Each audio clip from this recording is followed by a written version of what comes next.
Hello students, now let's have a look over the solutions of test 2।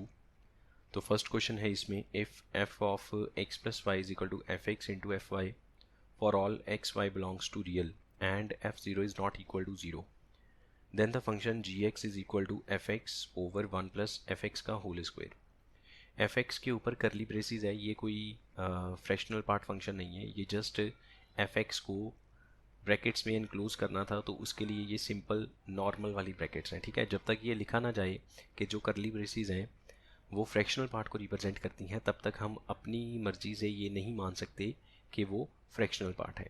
सही है, तो हमें जो इक्वेशन गिवन है in this case, that is F of X plus Y is equals to F X into F Y. ठीक है, अब इसमें देखो, पहली चीज़ तो हमें ये गिवन है कि f0 जो ज़ीरो के इक्वल नहीं है, तो अगर हम यहाँ से f0 फाइंड आउट करें तो उसके लिए हम क्या करेंगे, हमने x और y दोनों को ज़ीरो पुट किया अपनी इस फर्स्ट इक्वेशन में। ये एक जनरल इक्वेशन है जो x और y की हर रियल वैल्यू के लिए सेटिस्फाई होगी। तो हमने x और y दोनों को ज़ीरो किया, तो ये बनेगा f0 is equal to f0 into f0, so that is equal to f0 का होल स्क्वायर। ठीक है, फिर इसको हम लिख सकते हैं f0 माइनस f0 का whole square is equal to zero. f0 common आ गया, यहाँ पे बचेगा 1 minus f0 is equal to zero. इधर f0 is equal to zero और f0 इज इक्वल टू 1। अब f0 ज़ीरो नहीं है, इसलिए ये पहला केस तो रिजेक्ट हो गया, तो f0 की वैल्यू आ गई हमारे पास 1। ठीक है, कि अगर हम फंक्शन में ज़ीरो पुट करेंगे तो आंसर में 1 आएगा। अच्छा, अब जी एक्स के बारे में क्या लिखा हुआ है कि जी एक्स इवन फंक्शन है या ऑड फंक्शन है या फिर इवन के साथ कुछ कंडीशन है। सही है, तो अगर हमें किसी फंक्शन को इवन या ऑड चेक करना है तो हम क्या करते हैं, उसमें एक्स की जगह माइनस एक्स पुट करके देखेंगे। तो हमने यहाँ पे एक्स की जगह माइनस एक्स किया, तो ये बनेगा F of minus x divide by 1 plus F of minus x का होल स्क्वायर। ठीक है, now what is F of minus x. अब ये कैसे फाइंड आउट करें, तो उसके लिए हम क्या कर लेते हैं, वही जो अपनी फर्स्ट इक्वेशन है, इसमें इस इक्वेशन में हमने x को या y को मान लो आपने माइनस एक्स पुट किया, तो ये बनेगा f ऑफ, अब देखो y की जगह अगर माइनस एक्स आएगा यहाँ पे, x को कट कर देगा, zero is equal to F X as it is y की जगह माइनस एक्स, और f0 तो 1 है, तो 1 is equal to F X into F of minus X. So that means we can see F of minus X is 1 by F X. अब ये वाली value ले आओ यहाँ पे, so this will become 1 by F X. अच्छा, बार बार F x लिखना पड़ेगा, तो क्यों ना मैं उसको y लिख लूँ। ठीक है, तो मैं ऐसे कह देता हूँ F of minus X is 1 by Y, मैंने एफ एक्स को y बोल दिया। सही है, तो ये बन गया आपका 1 by Y over 1 plus 1 by Y का स्क्वायर। यहाँ से अगर हम एलसीएम करें तो हमारे पास आएगा y over Y square plus 1। तो ये तो ऐसे बन गया F X over F X square और साथ में प्लस 1, ये तो फिर से दोबारा जी एक्स बन गया। तो g में हमने x की जगह माइनस एक्स किया, तो वो फिर से जी एक्स बन गया। तो g कौन सा फंक्शन हुआ यहाँ पे, g will be even function. अब इसको कोई फ़र्क नहीं पड़ता एफ एक्स चाहे पॉजिटिव है एफ एक्स या नेगेटिव है, क्योंकि जो एफ एक्स पहले होगा वही बाद में होगा। तो जी एक्स जो है वो इवन फंक्शन है irrespective of F x positive है या नेगेटिव है। ठीक है, तो ऑप्शन कौन सा हुआ इसमें, A option, G X is an even function. Then next, in this case we need to find argument of 1 minus z raised to the power 4, और z हमें क्या given है, z is equal to cis alpha, so z is equal to cos alpha plus iota sin alpha। ठीक है, इस पे अगर हम रेस टू पावर 4 करें तो यहाँ पे भी रेस टू पावर 4 आ जाएगा। ऐसा क्यों किया, बिकॉज हमें जिसका आर्ग्यूमेंट फाइंड आउट करना है वो नंबर है 1 minus Z raise to power 4, तो z के ऊपर पावर 4 तो लगानी पड़ेगी। इसमें हम यूज़ करते हैं डिमाइवर्स थ्योरम। डिमाइवर्स थ्योरम के अकॉर्डिंग ये बनेगा cos 4 alpha plus iota sine 4 alpha, ये हो गया z raise to power 4। Now what is 1 minus Z raise to power 4, तो ये जो नंबर है इसको 1 में से माइनस कर दो, ये बनेगा 1 minus cos 4 alpha minus iota sine 4 alpha. तो अगर मुझे किसी नंबर का आर्ग्यूमेंट फाइंड आउट करना है उसके लिए हम सीधा सा रूल क्या कहते हैं, tan इनवर्स के साथ यहाँ पे imaginary part over real part. ठीक है, मॉड वॉड नहीं लगाते, वो तब लगाते हैं जब हमें एम्पलीट्यूड ढूंढना होता है, क्योंकि जो एम्पलीट्यूड है वो पर्टिकुलरली उसकी तो रेंज है ना हमारे पास कि माइनस पाई से पाई तक ही रहेगा, इसलिए फिर उस पर मॉड लगा के अल्फ़ा ढूंढते हैं, फिर हम कहते हैं कि ये कौन से क्वाड्रेंट में है, क्वाड्रेंट के अकॉर्डिंगली एम्पलीट्यूड की वैल्यू मिलेगी। लेकिन अगर आपने आर्ग्यूमेंट फाइंड आउट करना है तो आर्ग्यूमेंट का सीधा सा रूल है tan inverse imaginary part over real part, इसमें कोई मॉड वॉड नहीं लगेगा। और जो साइन है ऑलरेडी इमेजिनरी और रियल का, वो साइन साथ में लिखे जाएंगे। तो हमें इसका अब आर्ग्यूमेंट चाहिए, so this will be tan inverse minus sine 4 alpha over 1 minus cos 4 alpha. Now tan inverse minus theta is minus tan inverse theta, या tan इनवर्स माइनस एक्स अपना माइनस बाहर निकाल देगा, तो ये बनेगा tan इनवर्स साइन 4 अल्फ़ा को लिख सकते हैं 2 sine 2 alpha into cos 2 alpha, half angle formula. और सिमिलरली 1 माइनस कॉस 4 अल्फ़ा का हाफ एंगल फार्मूला क्या होगा, 2 साइन स्क्वेयर 2 अल्फ़ा। तो यहाँ से एक तो 2 कट गया, एक साइन स्क्वेयर ने साइन को कट कर दिया, कॉस बाय साइन बन गया cot, so this is minus tan inverse cot 2 alpha. ठीक है, और इसको हम लिख सकते हैं tan pi by 2 minus 2 alpha cot 90 minus theta is tan theta. ठीक है, ये अब दोनों कट हो जाएंगे, tan और tan इनवर्स कट हो जाएगा। अच्छा, tan और tan इनवर्स कट करने से पहले हमें ये भी तो देखना पड़ेगा ना कि जो कट करके आंसर आएगा वो tan इनवर्स की प्रिंसिपल रेंज में आ जाना चाहिए। ठीक है, जो प्राइमरी वैल्यू ब्रांच है उसमें आना चाहिए, प्रिंसिपल वैल्यू ब्रांच में आना चाहिए। तो हमारा जो अल्फ़ा है वो 0 से पाई बाई 6 तक है, तो 2 अल्फ़ा कहाँ से कहाँ तक होगा, ये बन जाएगा आपका पाई बाई 6 मतलब 30 हो गया, तो ये बनेगा पाई बाई 3 और यहाँ पे 0। तो अगर मैं इसको 90 में से माइनस कर भी दूँ, सही है, 90 माइनस 0, मिनिमम से मिनिमम 0 और मैक्सिमम से मैक्सिमम 60, तो आंसर में क्या आएगा, 90 से लेके 30 तक कोई भी आंसर आ सकता है। तो tan इनवर्स उस रेंज में आंसर प्रोड्यूस कर सकता है, इसका मतलब एडजस्टमेंट करने की कोई भी ज़रूरत नहीं है, जस्ट tan ने tan इनवर्स को कट कर दिया, तो ये बना minus pi by 2 minus 2 alpha. बात समझिए मैं क्या कहना चाहता हूँ कि tan इनवर्स ने tan को कट करना है, कट करने के बाद ये जो बचेगा पाई बाई 2 माइनस 2 अल्फ़ा, क्या इसमें पाए ऐड करने की या पाए को सब्ट्रैक्ट करने की कोई ज़रूरत है। तो हमने ये देखना है पाई बाई 2 माइनस 2 अल्फ़ा कहाँ तक अपना आंसर दे सकता है, वो आंसर क्या tan इनवर्स की रेंज में आता है। तो बिल्कुल ये आंसर tan इनवर्स की रेंज में आ जाएगा, क्योंकि tan इनवर्स की रेंज है माइनस पाई बाई 2 से पाई बाई 2 ओपन। तो पाई बाई 2 में से 2 अल्फ़ा अगर माइनस कर भी दें, डिपेंडिंग ऑन 2 अल्फ़ा क्या है, 2 अल्फ़ा 0 से 30 तक कोई भी हो सकता है, 0 से 60 सॉरी, तो 90 में से 0 से 60 वाला नंबर कोई भी अगर माइनस कर भी दें, तो जो आंसर है वो अगर मान लो 0 माइनस किया तो 90 आंसर आएगा, अगर 60 माइनस किया तो 30 आएगा, इन बिटवीन कोई भी आ सकता है, तो 30 से 90 कोई भी आंसर आ सकता है। तो tan इनवर्स 30 से 90 के बीच में कोई भी आंसर दे सकता है, tan इनवर्स के पास इतनी कैपेबिलिटी है। तो हम tan को tan इनवर्स के साथ कट कर सकते हैं। अब जस्ट आपने सिंबल चेंज कर दिए, साइन चेंज कर दिए यहाँ पे, तो ये बनेगा 2 अल्फ़ा माइनस पाई बाई 2, सो इसमें ऑप्शन बनेगा बी। देन ये हमारे पास एक क्वेश्चन है, consider a parabola X square is equal to 4y and the point f 0,1। फिर हमारे पास बहुत सारे पॉइंट्स हैं x1 y1 x2 y2 so on x and yn, n points हैं पैराबोला पे जिसमें x k हमेशा पॉजिटिव है, मतलब सारे पॉइंट्स जो हैं वो पॉजिटिव साइड पे हैं जिसमें x पॉजिटिव होगा।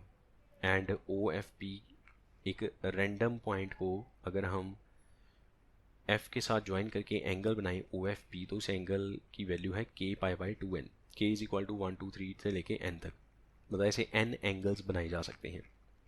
Then the value of integral of 0 से 1 एफ पी के। तो चलो पहले तो इसकी डायग्राम ही समझ लेते हैं कैसी होगी। तो ये एक अपवर्ड पैराबोला है, X square is equal to 4ay। Origin में से पास करने वाला पैराबोला है समथिंग लाइक दिस, इस तरह से, ठीक है। और अगर मैं इसको कंपेयर करूँ X square is equal to 4ay के साथ, तो a की वैल्यू है 1, a इज़ 1। और इसके ऊपर अगर हमें कोई भी एक रैंडम पॉइंट लेट करना है तो उसके कोऑर्डिनेट्स क्या होंगे? उसके कोऑर्डिनेट्स होंगे 2at, 80 स्क्वायर, ठीक है। आप पुट करके देख लो इन दो पॉइंट्स को, मतलब ये वाले कोऑर्डिनेट्स को। ये हमने पैरामेट्रिक कोऑर्डिनेट्स पढ़ाए थे जब हमने कोनिक सेक्शन किया था। तो जैसे y square is equal to 4ax में होता है ना 80 स्क्वायर 280, इसमें फ्लिप कर दो, 280 पहले आ गया, 80 स्क्वायर बाद में चला गया। और वैसे भी देखो आप इन पॉइंट्स को पुट करके देख लो, 280 का स्क्वायर कितना आएगा 4a स्क्वायर टी स्क्वायर, और दूसरी तरफ 4a इंटू 80 स्क्वायर, तो ये भी बनेगा 4a स्क्वायर टी स्क्वायर। तो ठीक है, कोई कन्फ्यूजन नहीं है। बाई चांस अगर आपको पेपर में ऐसा लगे कि मैंने जो पॉइंट लेट किया है पैरामेट्रिक पॉइंट, क्या वो सही वाला है, तो आप उसको इक्वेशन में पुट करके देखो। अगर LHS RHS के इक्वल आ जाए दैट मीन्स कि वो पॉइंट बिल्कुल सही है, ठीक है। तो अब यहाँ पे हमारे पास बहुत सारे पॉइंट्स हैं। अच्छा, यहाँ पे होगा पॉइंट F 0, 1। अब मैंने एक रैंडम पॉइंट यहाँ पे लगा लिया, लेट अस से P, ठीक है। अब ये पॉइंट P1, P2, P3 कोई भी हो सकता है, तो मैंने इसको PK का नाम दे दिया इस पॉइंट को, और ये है ओरिजिन। और हमें जो पॉइंट सेलेक्ट करने हैं, जितने भी P वाले पॉइंट सेलेक्ट करने हैं, वो सारे on right side of x axis करने हैं, because left side of x axis जो x है वो नेगेटिव हो जाएगा, और हमें जो x कोऑर्डिनेट गिवन है सारे पॉइंट्स का वो पॉजिटिव साइड पे है। ये बात क्लियर है? अब अगर लेटे से हम इन दोनों पॉइंट्स को ऐसे ज्वाइन कर दें इस तरह से, ठीक है, आगे ले जाएं, तो ये वाला जो एंगल है, इस एंगल का नाम है OFP। ये देखो गिवन है OFP के, और इस एंगल को लेटे से मैंने थीटा बोल दिया, थीटा के साथ मैंने के लगा दिया। अगर मान लो इसको मैंने पॉइंट P1 से ज्वाइन किया तो ये थीटा 1 हो गया, अगर P2 से ज्वाइन किया तो थीटा 2 हो गया, PK से ज्वाइन किया तो थीटा K हो गया, ठीक है। और इस P के कोऑर्डिनेट्स मैंने क्या लेट किए 280, और ये तो 1 है, तो this is 2t, T square, ठीक है। ये a की वैल्यू यहाँ पुट कर दी, और ये कोई भी एक रैंडम पॉइंट है PK। यहाँ तक आई होप क्लियर है। अच्छा, अब अगर हम इसकी स्लोप निकालें, पहले तो हम ये देखें एफ पी के क्या होगा। एफ पी के will be under root of what, ये बनेगा 2t minus 0, 2t square plus t square minus 1 square, ठीक है। इसको अगर थोड़ा सिंप्लीफाई करें, so this will become t raise to power 4 plus 1, यहाँ से आएगा माइनस 2t स्क्वायर, यहाँ से आएगा प्लस 4t स्क्वायर, तो बचेगा प्लस 2t स्क्वायर। तो ये तो फिर से दोबारा टी स्क्वायर प्लस 1 का होल स्क्वायर बन गया, और रूट के साथ कट किया इस तरह से। और हमें अब क्या करना है, हमें इसका इंटेग्रल करना है 0 से 1 तक, इंटेग्रल 0 to 1। अब बात ये है कि t क्या है, t तो एक पैरामीटर है जिसकी फॉर्म में हमने कोऑर्डिनेट्स को लेट किया है, तो हमें पहले t निकालना पड़ेगा। उसके लिए कुछ सोच लेते हैं क्या किया जा सकता है। तो अगर हम इसकी स्लोप फाइंड आउट करें, एफ पी के की स्लोप फाइंड आउट करें, तो स्लोप का formula change in y axis over change in x axis like this, and this slope is also, ये वाला एंगल मान लो अल्फा है, so this slope is tan alpha. Slope क्या होती है लाइन की? Tangent of an angle made by line with positive direction of x axis measured in anti clockwise direction. किसी लाइन का एक्स एक्सिस के साथ एंटी क्लॉकवाइज डायरेक्शन में कितना एंगल बनता है, उसके साथ tan लगा दो, that is called a slope. और ये हो गया हमारा 90 ओरिजिन पे। तो अगर हम एक्सटीरियर एंगल की बात करें तो alpha is equal to theta के प्लस 90, ठीक है। तो यहाँ से हमारे पास ये बनेगा tan 90 प्लस थीटा के, तो ये बन गया cot थीटा के, cot थीटा के, और ये हो गया टी स्क्वायर माइनस 1/2t। इसको हम पलट के लिखें तो ये बनेगा tan थीटा की and that is equals to 2t over t square minus 1। अगर हम यहाँ पे t को tan a मान लें, कुछ भी है ना, tan a कोई भी एंगल है, हमें नहीं पता कहाँ पे है क्या है, हमने सिर्फ t को tan a पुट कर दिया सिंप्लीफाई करने के लिए। तो हमारे पास यहाँ पे tan थीटा के क्या बनेगा, देखो जब आप इसमें t को tan a पुट करोगे तो ये tan 2a का फॉर्मूला बन जाएगा, tan 2a is equal to tan theta के। तो थीटा के कितना आया 2a, ठीक है। So a is equal to theta के बाई 2, ये हमारे पास एक रिलेशन आ गया। अच्छा अब इसमें चलते हैं, हमने t को क्या पुट किया था tan a, तो ये बन गया tan स्क्वायर a प्लस 1, ठीक है, tan स्क्वायर a प्लस 1, और tan स्क्वायर a प्लस 1 हो गया secant square a। And what is secant square a क्या है theta k by 2, and what is this theta k, theta के basically angle है O F P, और वो किसके इक्वल है k पाई बाई 2n। तो ये बन गया a क्या आएगा आपका k पाई बाई 4n, ठीक है, और k बाई n किसके इक्वल है k by n that is equal to x। तो ये हो गया पाई बाई 4x, a की वैल्यू हो गई पाई बाई 4x, ये तो बात बन गई, ये बन गया secant square pi by 4x, ठीक है, हो गया सॉल्व। और सीकेंड स्क्वायर का इंटेग्रल tan स्क्वायर, अच्छा हमें जो इंटीग्रेशन थी वो विद रिस्पेक्ट टू x है, टी स्क्वायर प्लस 1 के साथ यहाँ पे dx लिखा हुआ है, तो जो हमने इंटीग्रेशन करनी है वो x के विद रिस्पेक्ट में करनी है। कहने का मतलब ये है जो लिमिट है वो x के ऊपर आएगी। तो पहले हमारे पास जो एक्सप्रेशन था वो पैरामीट्रिक फॉर्म में था t की फॉर्म में, हमने उसको a की फॉर्म में कन्वर्ट किया, फिर हमने उसको x की फॉर्म में कन्वर्ट कर दिया according to the given conditions. अब इंटीग्रेशन करके लिमिट्स पुट की जा सकती हैं। तो सीकेंड स्क्वायर का integral tan pi by 4x divide by pi by 4, coefficient of x 0 to 1।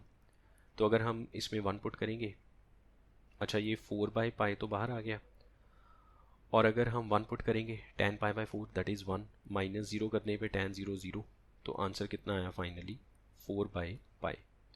सो इस केस में B is the correct option, that is 4 by pi. Okay, then come to this one, the function fx is equal to gent of x square minus square of gent x minus gent of x square is discontinuous at what। अच्छा अब इसमें देखो लिखा हुआ है कि ये जो स्क्वायर ब्रैकेट है वो जेंट को रिप्रेजेंट करती है, ये फंक्शन कहाँ पे डिसकॉन्टीन्यूज है, एट ऑल इंटीजर्स, सारे इंटीजर्स पे डिसकॉन्टीन्यूज है, या फिर ऑल इंटीजर्स 0 और 1 को छोड़ के, या 0 को छोड़ के, या 1 को छोड़ के। चलो अगर हम मान लें कि x जो है वो इंटीजर है, ठीक है, तो fx क्या होगा, अब जेंट के अगर अंदर इंटीजर आएगा तो उसका जेंट भी इंटीजर ही हो जाएगा। आप कोई भी इंटीजर मान लो, x को मान लो 5, उसका जेंट 5 आएगा, 5 का स्क्वायर 25 हो जाएगा, माइनस अब जेंट के अंदर 5 का स्क्वायर करेंगे तो 5 का स्क्वायर तो खुद ही 25 हो गया, तो 25 का जेंट 25, आंसर में 0 आ गया। इसका मतलब ये हुआ अगर आप x को इंटीजर मानते हो तो इंटीजर का जेंट खुद इंटीजर, मैंने रैंडमली कोई भी इंटीजर z लिख दिया, ठीक है, तो z का जेंट z होगा, स्क्वायर करेंगे तो z स्क्वायर, माइनस अब z स्क्वायर का स्क्वायर करके z स्क्वायर बनेगा, वो भी इंटीजर होगा, और उसका जेंट खुद ही वो हो जाएगा z स्क्वायर, तो z स्क्वायर में से z स्क्वायर निकल गया तो 0। बहुत बहुत बेसिकली आप क्या कर सकते हो, x की जगह 4 मान लो, ठीक है, तो जेंट में 4 आ गया, चलो -4 मान लो, अगर नेगेटिव में करना है नेगेटिव कर लो, पॉजिटिव कर लो, नेगेटिव कर लो। लेट से आपने x को -4 किया तो fx क्या बनेगा आपका, जेंट ऑफ -4 स्क्वायर माइनस -4 का स्क्वायर, तो -4 का जेंट तो -4 होगा, उसका स्क्वायर करेंगे तो 16, माइनस जेंट के अंदर 16, 16 का जेंट खुद 16 में से 16 निकल गया तो 0। तो इसका मतलब ये हुआ अगर आप x की जगह कुछ भी इंटीजर पुट करोगे तो एट इंटीजर फंक्शन की जो वैल्यू है वो ज़ीरो आएगी। ठीक है, देखो कॉन्टीन्यूटी कैसे चेक होती है, एक फंक्शन की वैल्यू चाहिए होती है, खुद की फंक्शन की खुद की वैल्यू उस पॉइंट पे जहाँ पे हमने कॉन्टीन्यूटी चेक करनी है, दूसरा फंक्शन की LHL चाहिए, तीसरा फंक्शन की RHL चाहिए। हमने फंक्शन की खुद की वैल्यू तो निकाल ली किसी भी इंटीजर में, हम इंटीजर पे ही क्यों बात कर रहे हैं, बाकी पॉइंट्स पे क्यों नहीं जा रहे, क्योंकि हमें जो ऑप्शंस है वो सारे इंटीजर्स में गिवन है। इसका मतलब फंक्शन डिसकॉन्टीन्यूस होगा इन्हीं चारों ऑप्शन में किसी एक जगह पे, तो पर्टिकुलरली इंटीजर्स पे फोकस किया जा रहा है। अब हम इंटीजर से थोड़ा सा कम चलते हैं, हमारा एक्स इंटीजर है, अब हम LHL की तरफ आने लगे हैं। तो LHL में हम हमेशा क्या करते हैं, x माइनस एच, तो ये बन गया जिंट of x minus H square minus x minus H का होल स्क्वेयर। ठीक है, और RHL में क्या आएगा, ये हो गया हमारा LHL, और RHL में क्या होगा, f of x plus H, end of course h जो है वो बहुत ही छोटा नंबर है। आप किसी इंटीजर पे खड़े हो, थोड़ा सा पीछे आना है, थोड़ा सा आगे जाना है, थोड़ा सा पीछे आना मतलब 0.00001 उस इंटीजर में से माइनस कर दिया, आगे जाना है उस इंटीजर में 0.00001 ऐड कर दिया तो आगे चले गए। ठीक है, तो ये बनेगा आपका x plus H minus x plus H square. अच्छा देखो, इसको सॉल्व करने का ना बड़ा सिंपल सा एक मेथड मैं आपको ऐसे बता देता हूँ। आप ना x को कोई भी इंटीजर मान लो, लेट से आप x को मान के चलो 5 है, क्योंकि जो रिजल्ट एक इंटीजर पे आएगा सारे इंटीजर्स पे सेम आएगा। तो लेट से मैंने x को 5 मान लिया, अगर x 5 है आप उसमें थोड़ा सा भी ऐड करोगे तो उसका जिंट तो 5 ही रहेगा। तो इसका मतलब अगर x खुद इंटीजर है उसमें थोड़ा सा भी ऐड किया फिर जिंट किया तो x ही आंसर आ जाएगा। तो इसका आंसर x और इसके ऊपर स्क्वायर माइनस, अब नेक्स्ट भी देखो x स्क्वायर ही आएगा कैसे, फिर वही बात, मान लो आपने x को माना हुआ है 5, अब उसमें आपने 0.00001 ऐड किया फिर उसका स्क्वायर कर दिया। ठीक है, तो 5.00001 का स्क्वायर करेंगे तो 25 पॉइंट समथिंग आएगा, उसका जेंट तो 25 आएगा। तो x को आपने माना था 5, जेंट करके आया 25। ठीक है, तो यहाँ पे x आपका इंटीजर है, जेंट करके आएगा एक्स स्क्वायर।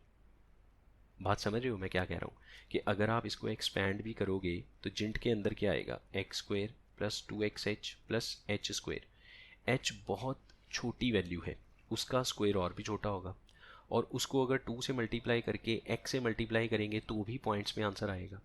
अब मान लो x आपका 5 था तो यहाँ पे आएगा 25, बाकी सब छोटी वैल्यूज़ हैं पॉइंट में, उसको 25 में ऐड करोगे तो 25 पॉइंट समथिंग, वो पॉइंट वाले सब उड़ जाएंगे क्योंकि जेंट निकालना है, तो जेंट तो 25 आ गया।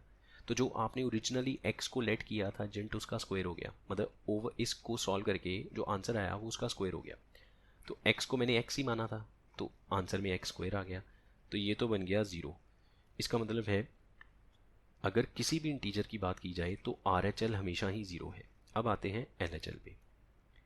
ठीक है, अब यहाँ पे देखो, अगर x इंटीजर है आपने उसमें से थोड़ा सा कम कर दिया, ऐसे देखो यहाँ पे x इंटीजर है, अब आप खड़े हो यहाँ पे पॉइंट A पे, और इसके पीछे इंटीजर आएगा x माइनस 1, ये भी इंटीजर है ये भी इंटीजर है, अगला इंटीजर x प्लस 1 है। अब LHL की बात की जा रही है, हम यहाँ पे खड़े हैं, इसका जेंट क्या होगा x माइनस 1, तो ये होगा x माइनस 1 का स्क्वायर। हाँ, अब यहाँ पे देखना, आप खड़े हो A पे, अब आपने किया A का स्क्वायर। ठीक है, तो अब आप कहाँ पहुँचोगे, हमें वो ढूंढना है, तो उसके लिए हम ऐसे करते हैं, इसको थोड़ा और आगे ले गए। मैं एक सिंपल एग्जांपल लेता हूँ 5 की, लेट से हम 5 पे हैं, जेंट हमारा x 5 है, हम खड़े हैं यहाँ पे, मतलब 4.99999 पे। तो जब हम इसका स्क्वायर करेंगे, अगर मैं 5 का स्क्वायर करता तो 25 आता, 4.999 का स्क्वायर यहाँ पे कहीं पे आएगा 24 पॉइंट समथिंग, तो इसका जेंट करेंगे तो 24 आएगा, तो यहाँ पे आंसर 24 आना चाहिए। अब 24 आंसर कैसे लिखें, इसका मतलब ये हो रहा है कि जो हमने स्टार्टिंग में x को एज्यूम किया था हम उसके स्क्वायर से एक स्टेप पीछे हैं। अगर x 5 होता तो 25 बनना था, लेकिन हम 25 से थोड़ा सा पीछे हैं, उस पर जिंट लगा है तो 24 पे आ गया। तो इसका मतलब इसका आंसर क्या आएगा, इसका आंसर आएगा x² -1। आई होप ये सब क्लियर है। अब हम इसको ओपन कर लेते हैं, ठीक है। अब मैं इसको यहाँ पे, चलो लिखा रहने दो, यहाँ पे ओपन कर लेते हैं। ये बन गया x² +1 -2x -x² एंड +1। यहाँ पे x² कट गया तो ये बनेगा 2 - 2x, ठीक है। ये हो गया f(x - h). हमने तो जनरल लेट किया है ना इंटीजर, हमने कोई पर्टिकुलर इंटीजर तो लेट किया नहीं है। अगर फंक्शन को कॉन्टिन्यूस होना है तो फंक्शन की खुद की वैल्यू इंटीजर पे, फंक्शन की RHL उसी इंटीजर पे, और फंक्शन की LHL should be same. Function की खुद की वैल्यू 0, RHL हमेशा 0। इंटीजर कोई भी हो, ये जो आपको फंक्शन गिवन है ये 0 प्रोड्यूस करेगा, RHL भी 0 आएगी, LHL आएगी 2 - 2x। अगर इन तीनों को इक्वल कर दें तो फंक्शन कॉन्टिन्यूस हो गया। तो यहाँ से x की वैल्यू निकल के आएगी 1। इसका मतलब अगर x 1 है तो LHL भी 0 हो जाएगी। सो दैट मीन्स अगर x की वैल्यू इंटीजर में 1 पुट करें तो फंक्शन कॉन्टिन्यूस हो जाएगा, बाकी किसी भी इंटीजर पे फंक्शन कॉन्टिन्यूस नहीं होगा। क्योंकि अगर बाकी किसी भी इंटीजर पे फंक्शन कॉन्टिन्यूस होता तो फिर तीनों वैल्यू सेम आनी चाहिए ना। हर इंटीजर पे फंक्शन की वैल्यू और फंक्शन की RHL सेम है, लेकिन LHL सेम नहीं आएगी। मान लो x को अगर आप 3 करते हो तो LHL बनेगी आपकी -4, that is not equal to value of the function. अगर x को 1 करेंगे तो LHL, RHL और वैल्यू ऑफ द फंक्शन तीनों इक्वल हैं। So that means this function is discontinuous at all integers except 1। एक 1 को छोड़ के बाकी सब जगह पे ये डिसकॉन्टिन्यूस है। देन नेक्स्ट ये वाला क्वेश्चन, अच्छा ये काफ़ी कंफर्टेबल सा क्वेश्चन है। डिटर्मिनेंट्स और मैट्रिसेस में जो क्वेश्चंस हैं वो वैसे ही बहुत इजी गोइंग वाले क्वेश्चंस हैं, अगर आपने सारे कॉन्सेप्ट्स को अच्छे से पढ़ रखा है। देखो आपको ये एडजॉइंट गिवन है किसी मैट्रिक्स P का, तो हमें P का डिटर्मिनेंट चाहिए, तो क्यों ना हम पहले एडजॉइंट ऑफ P का ही डिटर्मिनेंट निकाल लें, and that is equal to, वो रो से एक्सपैंड कर लेते हैं 1 एज इट इज़। सो 1 × 3 -7, फिर -4 एज इट इज़, 2 3 6 -7, फिर 4 एज इट इज़, 2 -1, ये बनेगा -4, और -4 × -1 +4, तो ये +4 आ गया। This is the determinant of adjoint of P। तो अब हम यहाँ पे एक रिलेशन लिखेंगे, adjoint of P determinant is equal to P determinant raise to the power n-1, और n क्या है, order of the matrix, and in this case the order is 3/3, तो n की वैल्यू 3। ये बन गया 4 is equal to determinant of P raise to power 2। So determinant of P will be +-2। So possible values of determinant of P will be A option +-2. Now come to the next question. If alpha and beta are the coefficients of x raised to power 6 and x raised to power 4. देखो इसमें simple सी एक expansion है, हमने ये formulas पढ़ रखे हैं, x + y raised to power n plus x - y raised to power n। तो इसमें देखो ये फार्मूला अप्लाई किया जा सकता है, y की जगह √(x² - 1) आ गया, और n की जगह पे पावर में 8 आ गया, ठीक है।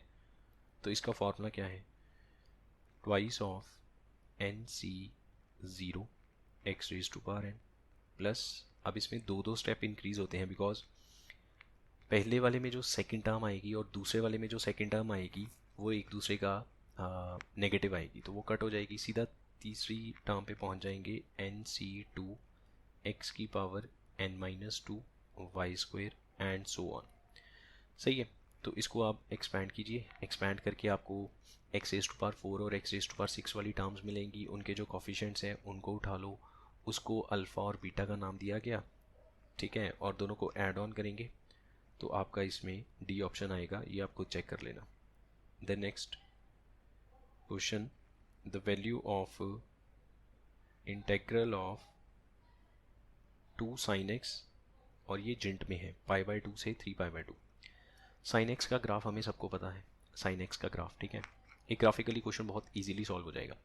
2 sin x का ग्राफ कैसा होगा कि ये हमने ट्रांसफॉर्मेशन ऑफ ग्राफ में पढ़ा था। अगर कोई भी कर्व है, लेट अस से साइन एक्स की जैसे इसमें बात है, उसको अगर 2 से मल्टीप्लाई किया तो कर्व में वर्टिकल स्ट्रेच आएगा 2 यूनिट्स का। ठीक है, अगर हाफ से मल्टीप्लाई किया तो उसमें वर्टिकल स्ट्रेच आएगा, मतलब वर्टिकली कंप्रेस हो जाएगी हाफ यूनिट से। तो इसका जो ग्राफ बनेगा वो इस तरह से होगा, लाइक दिस। सेम ग्राफ जो वैसे बनता है, यहाँ पे 0, यहाँ पे π/2, ये पाई हो गया, और ये हो गया 3π/2, उसके बाद फिर 2π। ठीक है, अब बस प्रॉब्लम बोल दिया। अब बस ये होगा कि जो अपर लिमिट लाइक दिस, इस तरह से अपर और लोअर लिमिट जो पहले 1 और -1 थी, अब वो बदल के -2 से 2 हो जाएगी, बिकॉज 2 साइन एक्स है। आप ऐसे कह सकते हो कि sine x lies between 1 and -1, तो इसको 2 से मल्टीप्लाई कर दो, तो -2 से 2 तक कर्व फ्लक्चुएट करेगी, बस ये फ़र्क होगा। ठीक है, this is called a vertical stretch. अगर हम कहें हाफ साइन एक्स का ग्राफ कैसा होगा, वो भी सेम ही ऐसा होगा। एक्स एक्सिस की वैल्यू पे कोई फ़र्क नहीं पड़ेगा, एक्स एक्सिस की वैल्यूज़ वैसी की वैसी ही रहेंगी। वाई एक्सिस वाली वैल्यू अगर हाफ साइन एक्स है तो हाफ रह जाएगी, फ्लक्चुएशन -हाफ और हाफ के बीच में होगी। सही है। अब हमें ये ग्राफ कहाँ से कहाँ तक चाहिए, हमें चाहिए π/2 से 3π/2 तक। तो एक तो ये वाला पोर्शन ग्राफ का हटा दो, और 3π/2 के आगे वाला पोर्शन सारा रिमूव कर दो। हमें ग्राफ बस इतना चाहिए।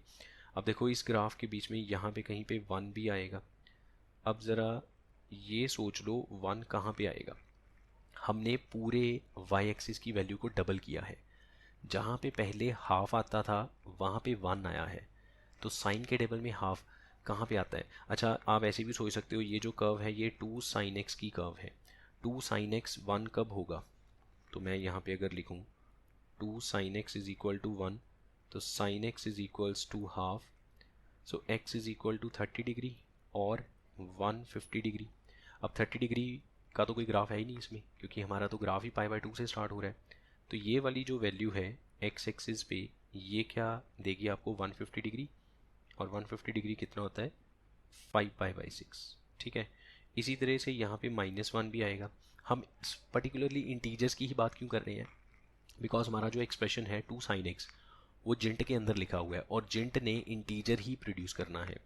तो -1 कहाँ पे आएगा, विद सेम लॉजिक -1 आएगा यहाँ तो 180 + 30 पे, 210 पे, तो ये वाला जो नंबर है ये बनेगा 7π/6। उसके बाद फिर 3π/2 तक चले जाओ, आउटपुट जो है -2 से नीचे नहीं जाएगी। अब हमें ये देखना है हम इंटीजर को कहाँ पे ब्रेक करें, बिकॉज जब हमें इंटीग्रेशन करनी है तो इंटेग्रल ऑफ समथिंग है, वो जो इंटेग्रल के, सॉरी इंटेग्रल बोल दिया, जिंट ऑफ समथिंग है, जिंट के अंदर जो समथिंग लिखा हुआ है वो कौन सा जिंट प्रोड्यूस करेगा, डिपेंड करेगा कि वो जो जिंट फंक्शन के अंदर एक्सप्रेशन लिखा है वो किस रेंज में है। तो अगर हम π/2 से 5π/6 तक चले, ठीक है, इस तरह से π/2 से 5π/6 तक अगर हम चलें, तो ग्राफ का पोर्शन ये वाला है, ये वाला 1 और 2 के बीच में।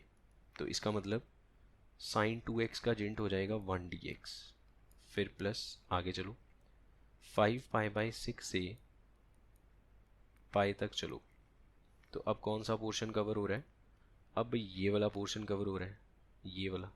ठीक है, और ये देखो ये 0 और 1 के बीच में है, तो इसका जिंट 0 आएगा, प्लस आगे चलो फिर पाई से 7π/6, और फाइनली 7π/6 से 3π/2। अब 7π/6 से लेके पाई से लेके 7π/6 ये है 0 और -1 के बीच में, तो जिंट क्या आएगा, ऑफ कोर्स -1। उसके आगे फिर ये वाला पोर्शन आ गया -1 और -2 का, तो इसका जिंट -2। बस हो गया solve.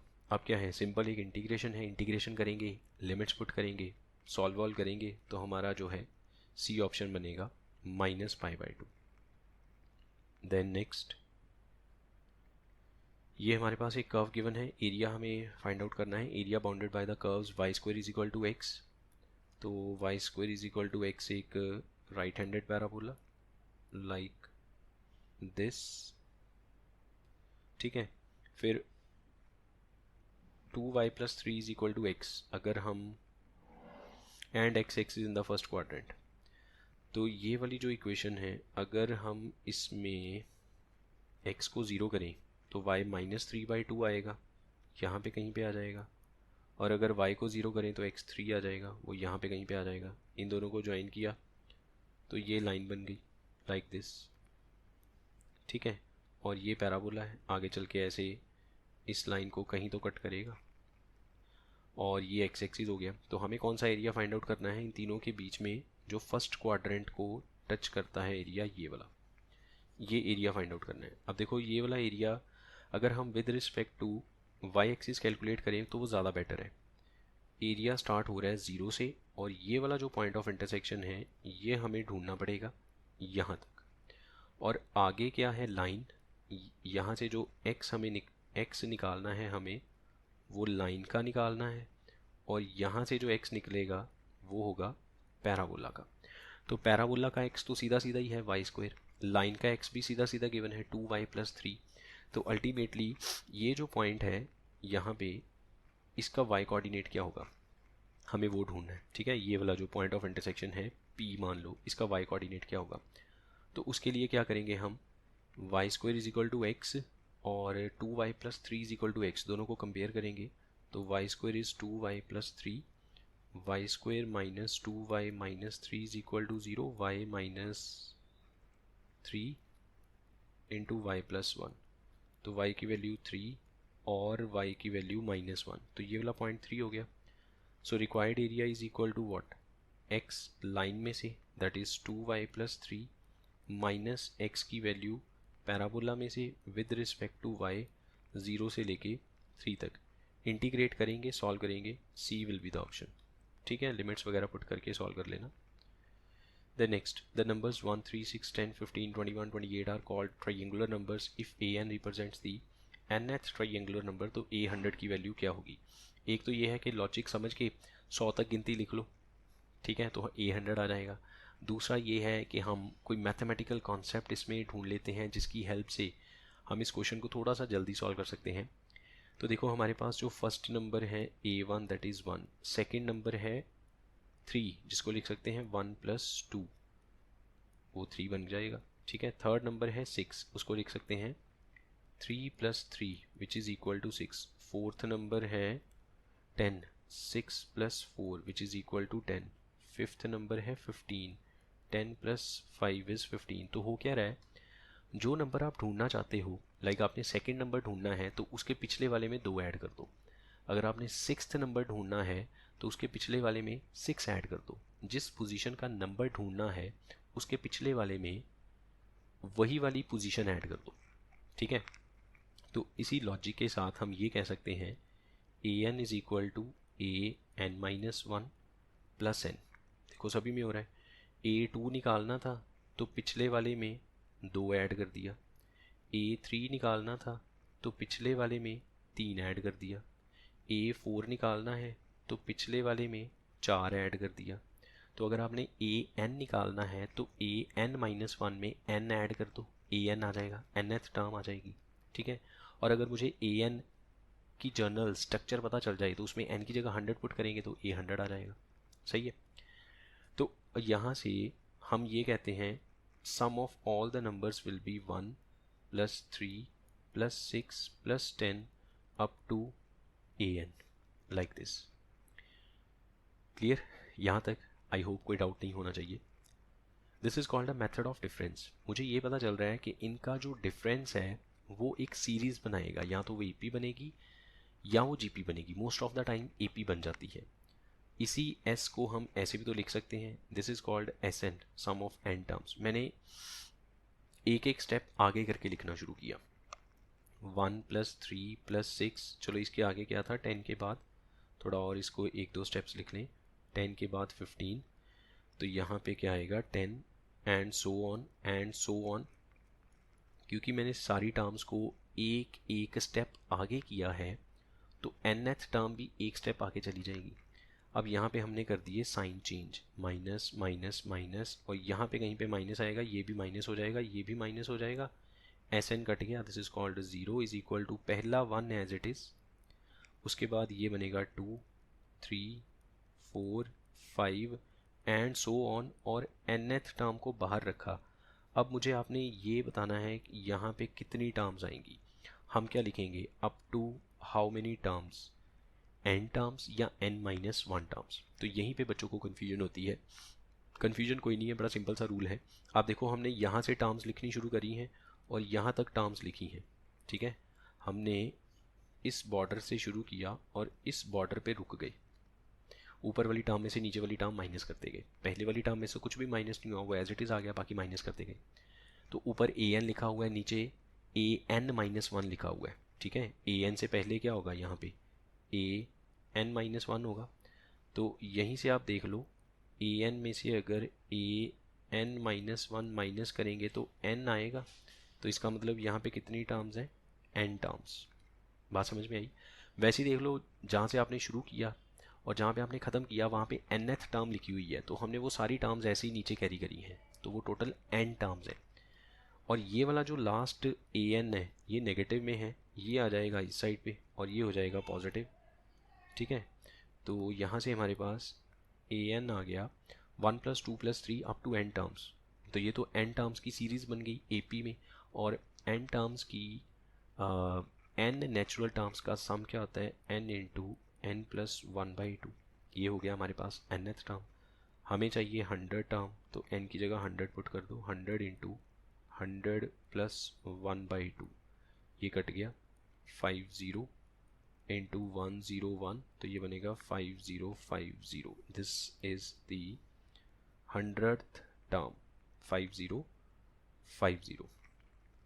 Then next tan π/24 is equal to this one, P Q R S सारे पॉजिटिव इंटीजर्स हैं, तो बताओ p + q + r + s की वैल्यू क्या होगी। हमारे पास एक फॉर्मूला है tan θ/2 का, tan θ/2 that is equals to 1 - cos θ over sin θ, ठीक है। इस केस में हमारा जो θ/2 है वो π/24 है।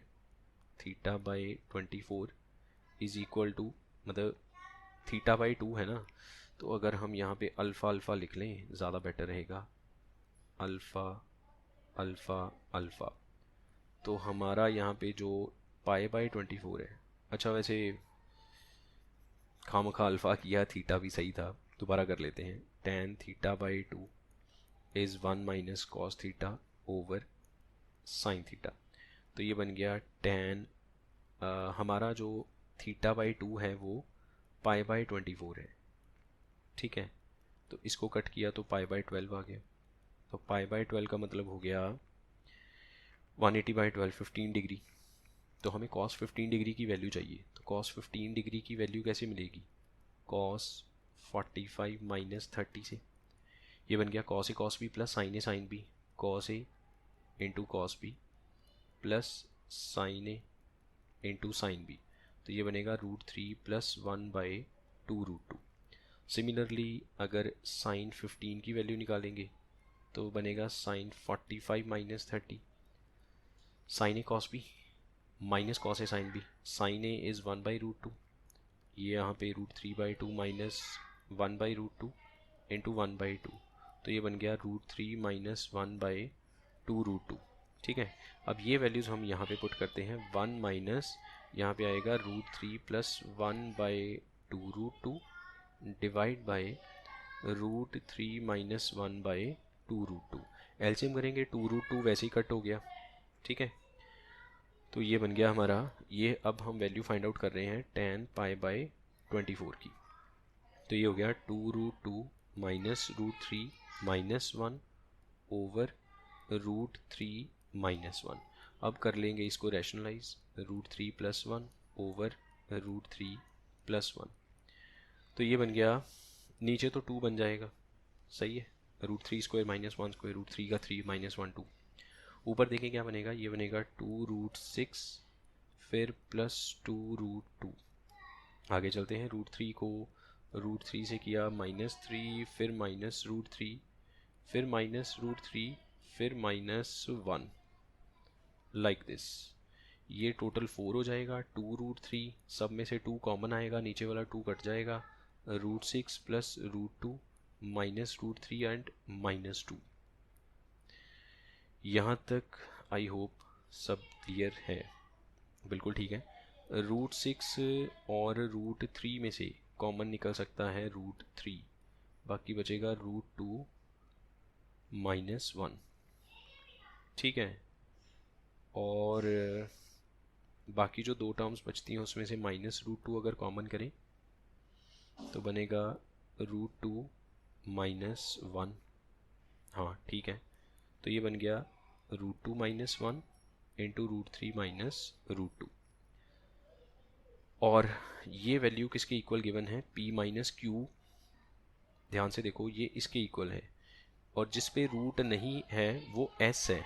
सो दैट मीन्स अगर हम कंपेयर करें तो कंपैरिजन से p की वैल्यू 3, q की वैल्यू 2, r की वैल्यू भी 2 और s की वैल्यू है 1। और हमें इन सबको प्लस करना है। 3 + 2 5 + 2 7 + 1 टोटल हो गया 8। So B is the correct option. Now come to the next question. और देखो ये क्वेश्चन बहुत आसान है, इसलिए इसका सोल्यूशन आपके सामने है। हमारे पास जो डिटर्मिनेंट है हमने सिंपली उसको एक्सपैंड किया, expand by row 1 equals to में 10 है। सब कुछ कर कराने के बाद ये वाली एक इक्वेशन बनेगी, 6x⁻6 + x³ - 5 = 0। फिर हम इसमें फैक्टराइज करेंगे, तो फैक्टराइजेशन करने के बाद हमारे पास 2 आंसर्स आएंगे। ठीक है, इसकी फैक्टराइजेशन ऐसे हो जाएगी। आई होप आप ये फैक्टराइज कर सकते हैं बहुत आसानी से। ये बनेगा 6x³ - 5 इंटू x³ + 1 = 0। तो यहाँ से हमारे पास 2 आंसर्स आएंगे। एक x का आंसर आ जाएगा 5/6⁻1/3, मतलब क्यूब रूट ऑफ 5/6 जो 1 से छोटा होगा। ठीक है, और एक आंसर आ गया -1। तो x की वैल्यू -1 और 1 से कम कोई भी हो सकती है, तो उस हिसाब से हमें जो ऑप्शंस गिवन हैं उसमें से C option will be the correct option. अब इसमें देख लीजिए क्या गिवन है नेक्स्ट क्वेश्चन में। If we multiply first 10 positive integers by -1 and then add 1 to each of the number, then the variance of the number so obtained is what। तो सबसे पहले तो जो फर्स्ट 10 पॉजिटिव इंटीजर्स हैं that will B 1 2 3 से लेके ऐसे 10 तक। ठीक है, न्यू नंबर्स या जो जिन नंबर्स का हमें वेरिएंस फाइंड आउट करना है, ठीक है, वो वाले नंबर्स क्या होंगे, न्यू नंबर्स आर। हमने पहले सबको -1 से मल्टीप्लाई करना है तो सारे नेगेटिव हो जाएंगे, सभी में 1 1 ऐड करेंगे तो पहला नंबर बनेगा -1 + 1 विल बी 0। दूसरा आएगा -2 + 1 विल बी -1, फिर -2 और लास्ट नंबर आएगा -9। ठीक है, नंबर टोटल 10 ही है। अब हमें इन सबको प्लस करना है because I need to find variance, और वेरिएंस का फॉर्मूला एज यू नो, उसके लिए हमें मीन चाहिए होगा x bar, and that is equal to sum of all numbers divide by number of numbers. Number of number तो 10 है इसमें, और सारे नंबर्स को ऐड करना है। तो टोटल 10 नंबर्स हैं जिसमें एक तो ज़ीरो है, बाकी सब नेगेटिव है। -1 -2 -3 सबको ऐड करेंगे, तो अगर माइनस कॉमन कर लें तो ये बनेगा 1 + 2 + 3 से लेके +9 तक। तो ये तो सिग्मा n वाला फार्मूला बन गया, जिसका फार्मूला होता है n × n + 1/2। ठीक है, तो ये बनेगा 45, और नेगेटिव में आएगा तो ये हो गया -4.5। फिर उसके बाद वेरिएंस निकालने के लिए हमें सिग्मा xi² भी चाहिए होता है, मतलब सारे नंबर्स के स्क्वायर्स का सम। 0 का स्क्वायर 0, -1 का 1, 2 का स्क्वायर 4 जिसको 2² भी लिख सकते हैं, 3 का स्क्वायर 9, 3²। मतलब माइनस में इसलिए नहीं लिख रहा क्योंकि माइनस वाले नंबर का स्क्वायर करो या प्लस वाले नंबर का स्क्वायर करो, आंसर तो सेम ही आएगा, इसलिए हमने माइनस हटा दिया। ठीक है, ऐसा करने से क्या हुआ, ये एक फार्मूला बन गया, जो फार्मूला सिग्मा n² का फार्मूला है, जिसका रूल होता है n × n + 1 × 2 × n + 1/6। ठीक है, तो हमारे पास इसमें टोटल 9 नंबर्स हैं, ज़ीरो का स्क्वायर ज़ीरो है, उसको बीच में जोड़ने से कोई फ़ायदा नहीं होगा, तो ज़ीरो को हटा दिया। वन स्क्वायर, टू स्क्वायर, जो सिग्मा एन स्क्वायर वाला फॉर्मूला है वैसे भी वो वन से स्टार्ट होता है, और इसमें टोटल 9 तक नंबर्स हैं, तो यहाँ से हमारे पास सिग्मा एक्स आई स्क्वायर की वैल्यू आ जाएगी। इसको अगर हम सॉल्व करें, थ्री थ्री ज़ा, थ्री टू ज़ा, 9 प्लस वन 10 बनेगा, टू वन ज़ा, टू फाइव ज़ा, तो ये बनेगा 15 इंटू 19, सही है ये। तो 19 इंटू 15, ये कर लेते हैं, 5 9 ज़ा 45 और 95, और यहाँ पे 019, सो दिस विल बी 50, नहीं 91 नहीं 19 आएगा, यहाँ पे गड़बड़ हो गई, यहाँ पे आएगा 19, 9 9 18 और 285, तो ये बन गया 285, ठीक है। तो अब वेरिएंस निकालने का formula sigma square is sigma x I square, that is 285 bye number of terms, that is 10, minus mean, mean is again mean क्या था, 45 बाई 10 का स्क्वायर, ठीक है। मीन को स्क्वायर में लिखना होता है तो उसके लिए आप -45/10 लिखो या +45/10 लिखो, उससे कोई फ़र्क नहीं पड़ेगा। तो ये आपका बन गया, यहाँ पे सीधा सीधा एलसीएम ले लें 100, तो ये बनेगा 285 माइनस 45 इंटू 45, चलो ये भी कर लेते हैं, ये बनेगा 5 5 ज़ा 25, 225 इंटू यहाँ पे 4 5 ज़ा 20 और 1 8, ठीक है, 5202025, और यहाँ पे 2850 आएगा, 2850 माइनस 2025, ठीक है। 2850 में से 2025 को अगर माइनस करें तो ये बनता है 25, और यहाँ पे 825/100 8.25, तो कैलकुलेशन करने के बाद इसका आंसर आएगा 8.25। स्टैट्स का क्वेश्चन है, ऑफ कोर्स इसमें कैलकुलेशन तो थोड़ी सी इन्वॉल्व रहेगी, सही है। नाउ d2x/dy2, ये क्या किया हुआ है, x का डेरिवेटिव है, x का डबल डेरिवेटिव है विद रिस्पेक्ट टू y, हमें ऑप्शंस में से देखना है कि कौन इसके साथ मैच करेगा।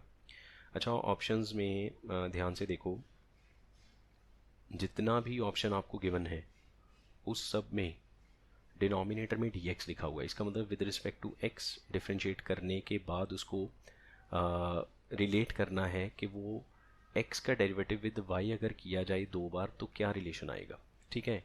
एक बहुत सिंपल सा रूल है, हम ऐसे लिख लेते हैं f(x) is equal to y, जो यूजुअली हम करते हैं, तो f' क्या होगा, dy/dx, ये बात तो समझ में आती है। ये मैंने इसलिए लिखा क्योंकि जब हम इस क्वेश्चन को सॉल्व करेंगे तो जहाँ पे मुझे dy/dx नज़र आएगा मैं उसकी जगह f' लिख दूंगा, और फाइनल आंसर जब लिखना होगा तो उसमें फिर दोबारा f' की जगह dy/dx लिख देंगे, ठीक है। और f"x क्या होगा, f"x that is equals to d2y/dx2, जो यूजुअल नोटेशन हम अपनी रेगुलर क्लास में पढ़ते हैं, मैंने वही वाली नोटेशंस यहाँ पे लिखी हैं क्योंकि इन नोटेशंस के साथ क्वेश्चन को सॉल्व करना थोड़ा इजी रहेगा, और हमें आदत है ऐसी चीज़ें देखने की। चलो अब ज़रा अपनी स्टेटमेंट पे आ जाते हैं। हमें जो d2x/dy2 गिवन है, बेसिकली ये dx/dy का डेरिवेटिव है विद रिस्पेक्ट टू y, ये बात समझ में आती है। अगर हम x को डिफ्रेंशिएट करें विद रिस्पेक्ट टू y तो वो बनेगा dx/dy, तो x का डेरिवेटिव विद y बन गया dx/dy। इस पे अगर हम फिर दोबारा डिफ्रेंशिएट कर दें, differentiate with respect to y, तो फिर ये बनेगा dy ऑफ dx/dy, जिसको हम कहेंगे d2x/dy2। तो d2x/dy2 बेसिकली क्या है, dx/dy का derivative with respect to y again, ठीक है। चलो इसको नोट कर लेना, अभी इसको इरेज नहीं करते, आगे चलते हैं। तो इसको अगर हम ऐसे लिखें लाइक दिस, और यहाँ पे dx/dy लिख दिया, क्या किया मैंने, with respect to y derivative था, मैंने विद रिस्पेक्ट टू x करके x का डेरिवेटिव साथ में कर दिया, और यहाँ पे dx/dy को मैंने 1/dy/dx लिख दिया, ठीक है, ये सब वो बेसिक रूल्स हैं। D x by d y can be written as 1 by d y by d x, क्योंकि हमने ये प्रूव कर रखा है रेगुलर क्लास में, d x by d y multiply d y by d x is equal to 1। तो हम एक दूसरे को रेसिप्रोकल की फॉर्म में लिख सकते हैं। सही है, तो ये कुछ ऐसे बन गया D D x of 1 by F dash x, ठीक है, इनटू, अगर ये वाली जो टर्म है इसको भी हम रेसिप्रोकल फॉर्म में लिखें तो ये भी लिखा जा सकता है 1 बाई एफ डैश एक्स। यहाँ तक आई होप क्लियर है। अब 1 बाई एफ डैश एक्स का डेरिवेटिव करना है विद रिस्पेक्ट टू एक्स। ये तो बड़ी सिंपल सी बात है कि फंक्शन ये ऐसे हो गया कि जैसे 1 बाई एक्स का डेरिवेटिव होता है माइनस 1 बाई एक्स स्क्वेयर, तो 1 बाई एफ डैश का क्या होगा, माइनस 1 बाई एफ डैश का स्क्वेयर। तो इसका डेरिवेटिव अगर करेंगे माइनस 1 बाई एफ डैश का स्क्वेयर इनटू, अब एफ डैश का खुद का डेरिवेटिव, ठीक है, पावर रूल लगाया ना हमने, एफ डैश एक्स नीचे है, ऊपर ले जाएंगे तो पावर -1 आएगी, पावर आगे आई, एक पावर कम कर दी, पावर -2 बन गई, वो डिनोमिनेटर में लिख लिया उसको पॉजिटिव, इनटू जिस पे पावर रूल लगाया उसका खुद का डेरिवेटिव, तो एफ डैश का खुद का derivative F double dash x into साथ में 1 बाई एफ डैश एक्स तो ऑलरेडी है ये यहाँ पे हमारे पास, ठीक है। तो अब टोटल देखो एफ डैश एक्स नीचे कितना हो गया टोटल, यहाँ पे पावर 2 है, यहाँ पे पावर 1 है, यहाँ पे 1 पावर है, तो टोटल एफ डैश एक्स की पावर 3 हो गई, और ऊपर f double dash x with negative sign. तो एफ डबल डैश एक्स को लिख सकते हैं d2y by d x to, ठीक है, इनटू यहाँ पे एफ डैश एक्स की पावर -3, और एफ डैश एक्स क्या है, f dash x is d y by d x, so d y by d x की पावर -3, ये ऑप्शन बनता है। और इसके अकॉर्डिंग ऑप्शंस चेक करो, D will be the correct option. थोड़ा सा प्रैक्टिस चाहिए और कुछ नहीं है इसमें। द नेक्स्ट पीरियोडिक फंक्शन का कॉन्सेप्ट है इस क्वेश्चन में। फंक्शन एफ एक्स है tan 3x plus cos 5x by 2, g x है कॉस एक्स प्लस, ये जो ब्रैकेट्स में लिखा है ये फ्रैक्शनल पार्ट ऑफ एक्स को रिप्रेजेंट करता है। दो स्टेटमेंट्स हैं, वो कहता है कि f का पीरियड 4 पाई है, जी इज़ ऑल्सो पीरियोडिक बट उसका पीरियड 3 पाई बाई 2 है, तो बताओ कौन सी स्टेटमेंट ट्रू है एंड कौन सी स्टेटमेंट फॉल्स है। अच्छा, सबसे पहले जो ट्रिग्नोमेट्रिक रेशियोज़ हैं, है ना, उन सब का जो बेसिक पीरियड है, सारी ट्रिग्नोमेट्रिक रेशियोज़ पीरियोडिक हैं, सबका पीरियड हमने याद कर रखा है। tan का पीरियड पाई है, साइन और tan और कॉट का पीरियड पाई का है, साइन कॉस कोसेकेंट सीकेंट इनका पीरियड 2 पाई का है, ठीक है। लेकिन अगर जो हमने पीरियड बोला वो tan x या cos x या sin x का है, लेकिन अगर x की जगह कुछ k इंटू एक्स आ जाए तो पीरियड क्या होगा, तो जो ओरिजिनल पीरियड है उसको डिवाइड कर देंगे कॉफिशेंट ऑफ x के साथ। तो tan x का पीरियड है पाई, तो tan 3x का पीरियड क्या होगा, pi divide by coefficient of x। cos x का पीरियड है 2 पाई, तो 5x बाई 2 का क्या होगा, 2 pi divide by coefficient of x 5 by 2, that is 4 pi by 5। सही है। अब जब दो फंक्शंस प्लस होते हैं जिनका पीरियड अलग अलग है, तो ओवरऑल जो फंक्शन बनता है उसका पीरियड कैसे निकलता है, इन दोनों पीरियड्स का LCM. So period of F will be equals to इन दोनों का एलसीएम, एलसीएम पाई बाई 3 और 4 पाई बाई 5, ठीक है। इनका एलसीएम करेंगे, मतलब ये ऐसे हो गया कि पाई बाई 3 आपका कितना बन गया, अगर वैसे करना चाहें ये बन गया 60 डिग्री, और ये कितना बनेगा हमारा 4 पाई, 180 को अगर 5 से डिवाइड करें तो 72 इंटू 4, ठीक है, 144।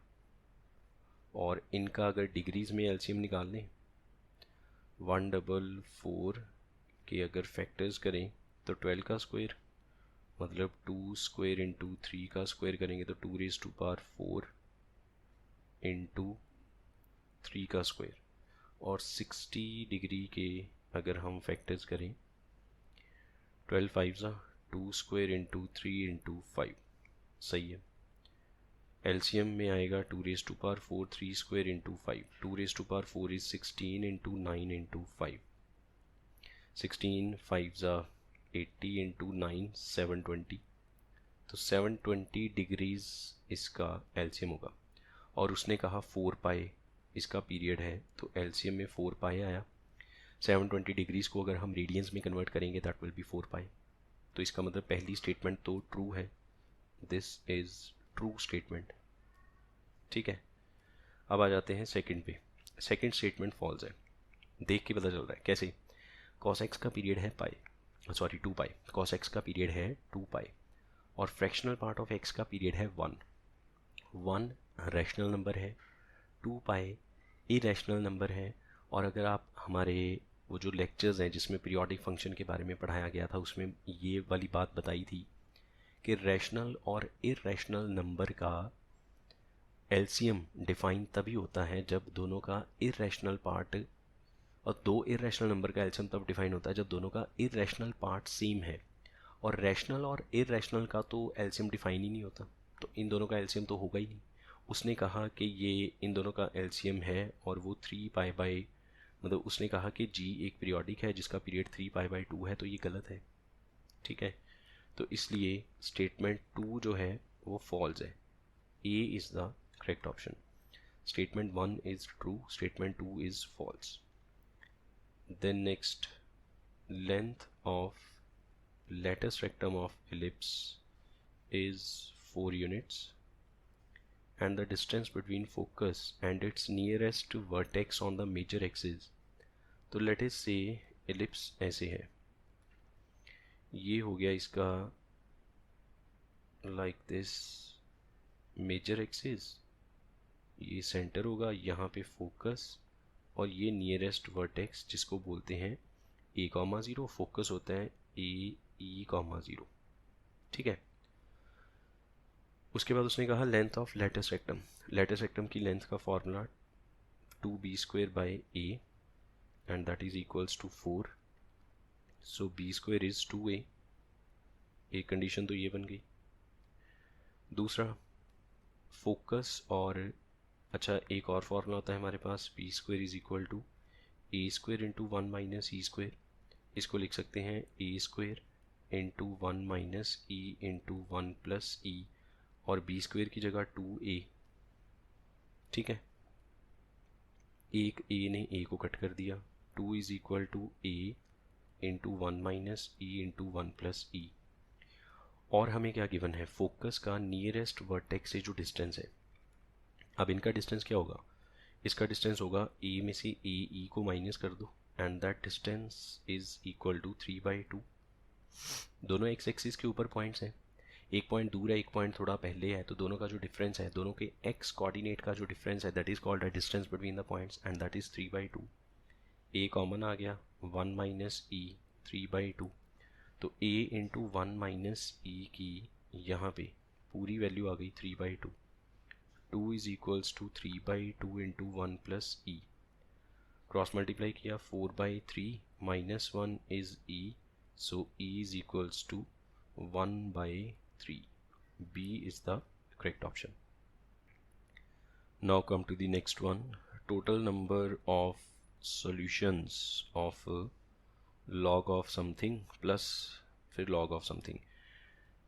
तो स्टेटमेंट क्या है हमारे पास, log का बेस 2x प्लस 3 और यहाँ पे 6x² plus 23x plus 21 plus log of 3x plus 7 base में है, और यहाँ पे 4x² plus 12x plus 9 is equal to 4। इसके टोटल नंबर ऑफ सॉल्यूशंस। हमें सॉल्यूशन की वैल्यू नहीं फाइंड आउट करनी, हमें ये बताना है x की कितनी वैल्यूज़ हैं जो इसको सेटिस्फाई करेंगी। तो सबसे पहले तो हम ये देख लें क्या ये स्प्लिट हो जाएगा जो क्वाड्रेटिक्स है। फर्स्ट वाले में अगर देखें तो प्रोडक्ट कितना बनेगा, 6 इंटू 1 6 और 126 प्लस करके 23 बनना चाहिए।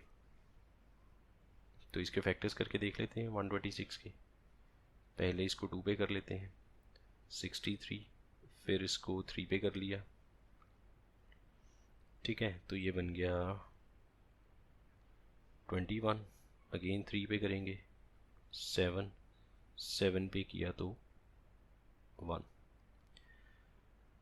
3 3 ज़ा 9, 2 ज़ा 18 और 7 25 बनेगा। हम चाहते हैं प्लस करके 23 बने, तो ये बन गया 2 3 ज़ा 6, 6 7 ज़ा 42, ये नहीं बनेगा। और कैसे ग्रुप किया जा सकता है, 3 2 ज़ा 6, 7 3 ज़ा 21, ये तो फिर 27 बन जाएगा। 7 2 ज़ा 14 और 3 3 ज़ा 9, ये सही है। 7 2 ज़ा 14 और 3 3 ज़ा 9, so this can be written as log 2x plus 3, और यहाँ पे ऐसे दो फैक्टर्स बन जाएंगे, 6x square plus 9x plus 14x plus 21, इन दोनों में से 3x कॉमन आएगा, ठीक है, और इन दोनों में से 7 कॉमन आएगा, तो एक फैक्टर तो हो गया 3x प्लस 7, और यहाँ से बचेगा 2x plus 3 plus log of, यहाँ पे भी 3x प्लस 7 बेस में इंटू, अच्छा इसके भी फैक्टर्स चेक कर लेते हैं, 4 9 ज़ा 36, 6 6 ज़ा 36, ये तो 2x प्लस 3 का होल स्क्वायर नहीं बन रहा, आई थिंक सो, हाँ ठीक है, तो ये बन गया 2x प्लस 3 का होल स्क्वायर जो है वो आगे आ जाएगा पावर में 2, ठीक है। अब देखो लॉग के साथ दो टर्म्स हैं, प्रोडक्ट फॉर्म में है, जब हम इनको अलग करेंगे log a plus log b लिखेंगे, दोनों का बेस तो 2x प्लस 3 रहेगा। अब 2x प्लस 3 वाली टर्म जब log 2x प्लस 3 बेस के साथ आएगी वो तो 1 हो जाएगा, और दूसरी वाली टर्म एज इट इज़ रहेगी, तो इसको लिख सकते हैं 1 plus log with base 2x plus 3, और यहाँ पे 3x प्लस 7 प्लस, अच्छा देखो ये जो टर्म है और ये वाली जो टर्म है, इसमें log और जो आर्ग्यूमेंट है, लॉग का बेस और आर्ग्यूमेंट दोनों इंटरचेंज किए गए हैं, तो हम इसको ऐसे लिख सकते हैं 2 इंटू 1 बाई लॉग, अब जो आर्ग्यूमेंट है वो बेस बन गया और जो बेस था वो आर्ग्यूमेंट बन गया, इज इक्वल्स टू 4, ठीक है। I hope this much is clear. हम क्या कहना चाहते हैं कि जो लॉग का बेस है और आर्ग्यूमेंट है दोनों टर्म्स में अदला बदली करके लिखा है, तो हमने रेसिप्रोकल में लिखा तो बेस आर्ग्यूमेंट बन गया, आर्ग्यूमेंट बेस बन गया, ठीक है। देखो इसमें कंडीशंस क्या क्या हैं, लॉग का जो बेस है 2x प्लस 3 और 3x प्लस 7, ये दोनों ही पॉजिटिव होने चाहिए, क्योंकि लॉग का बेस कभी नेगेटिव नहीं हो सकता, सो x should be greater than -3/2, and दूसरे वाले से आएगा x ग्रेटर देन -7/3, ये कंडीशन क्लियर होनी चाहिए। अच्छा अब लॉग का जो आर्ग्यूमेंट है वो भी पॉजिटिव होना चाहिए, देखो अगर 3x प्लस 7 पॉजिटिव हुआ, 2x प्लस 3 पॉजिटिव हुआ, तो कोई प्रॉब्लम नहीं है, दो पॉजिटिव नंबर को प्रोडक्ट करेंगे तो पॉजिटिव आ जाएगा, ठीक है। और यहाँ पे 2x प्लस 3 अगर पॉजिटिव हुआ तो इस पर तो ऑलरेडी स्क्वायर था, तो इसको भी कोई प्रॉब्लम नहीं है, ये भी पॉजिटिव आएगा। सो दैट मीन्स कुल मिला के ये बनता है कि x की जो भी वैल्यू आएगी वो 2x प्लस 3 सॉरी -3/2 एंड -7/3 से बड़ी होनी चाहिए। अब हम इसको सॉल्व करते हैं, तो लेटे से ये वाली जो टर्म है इसको हमने लेटे से y बोल दिया, y, तो ये भी y बन गया नीचे, तो यहाँ पे हमारे पास क्या बनेगा 1 plus y plus 2/y is equal to 4। अब एलसीएम करेंगे y स्क्वायर प्लस यहाँ पे बनेगा y, 4y इधर माइनस होगा तो y स्क्वायर माइनस 3y, और क्या आएगा प्लस 2 इज इक्वल टू 0, ठीक है। ये y square plus y minus 4y, तो -3y बचा, बिल्कुल सही है। यहाँ पे थोड़ी स्पेस क्रिएट कर लेते हैं, यहाँ पर सॉल्व करते हैं इसको फर्दर इस तरह से, तो ये बन गया y minus 2 into y minus 1, y की वैल्यू 2 और y की वैल्यू 1। अगर y 1 हुआ सो that means log with base 2x plus 3 और 3x प्लस 7 शुड बी 1। अब लॉग के टेबल में 1 कब आउटपुट आती है? जब बेस और आर्ग्यूमेंट दोनों इक्वल हैं। इसका मतलब ये हुआ 2x plus 3 should be equals to 3x plus 7। तो यहाँ से x की वैल्यू -4, x की वैल्यू -4, सिर्फ एक आंसर। लेकिन हमारा जो x है वो -3/2 मतलब 1.5, और ये कितना बना? -2.5 से भी बड़ा होना चाहिए, -2 पॉइंट समथिंग। मतलब -7/3 यहाँ पे आ जाएगा और -3/2 यहाँ पे आ जाएगा। कॉमन पार्ट देखा जाए तो -3/2 से आगे वैल्यू चाहिए। ठीक है, -4 तो बहुत पीछे है, इसका मतलब रिजेक्टेड, नो सोल्यूशन। पहले वाले केस से कोई सोल्यूशन नहीं मिला। अब ये वाला केस सॉल्व करते हैं जिसमें y2 है, और y क्या था? log 2x plus 3x plus 7 should be 2। Log को हटाना है, सीधी सी प्रॉपर्टी है, बेस जो लॉग का बेस है उधर जाके बेस बन जाएगा, उधर वाला नंबर पावर में चला जाएगा और इक्वल टू में आर्ग्यूमेंट रह जाएगा। सो 3x plus 7 should be 2x plus 3 का होल स्क्वायर, और इसको एक्सपेंड किया तो ये बनेगा 4x square plus 12x plus 9। तो क्वाड्रेटिक क्या बनी? 4x square plus 9x minus 2 is equal to 0 plus 2, sorry. ठीक है, फैक्टर्स कर लेते हैं इसके। 4x square plus 8x plus x plus 2, तो एक फैक्टर x प्लस 2 और एक फैक्टर आएगा 4x प्लस 1। तो x की वैल्यू -2 और x की वैल्यू -1/4। तो फिर से देखो, जो हमारा शेडेड रीजन है वो ये वाला है। -2 इससे पीछे रह गया, रिजेक्ट हो गया। -1/4 यहाँ पे आ जाएगा, -0.25।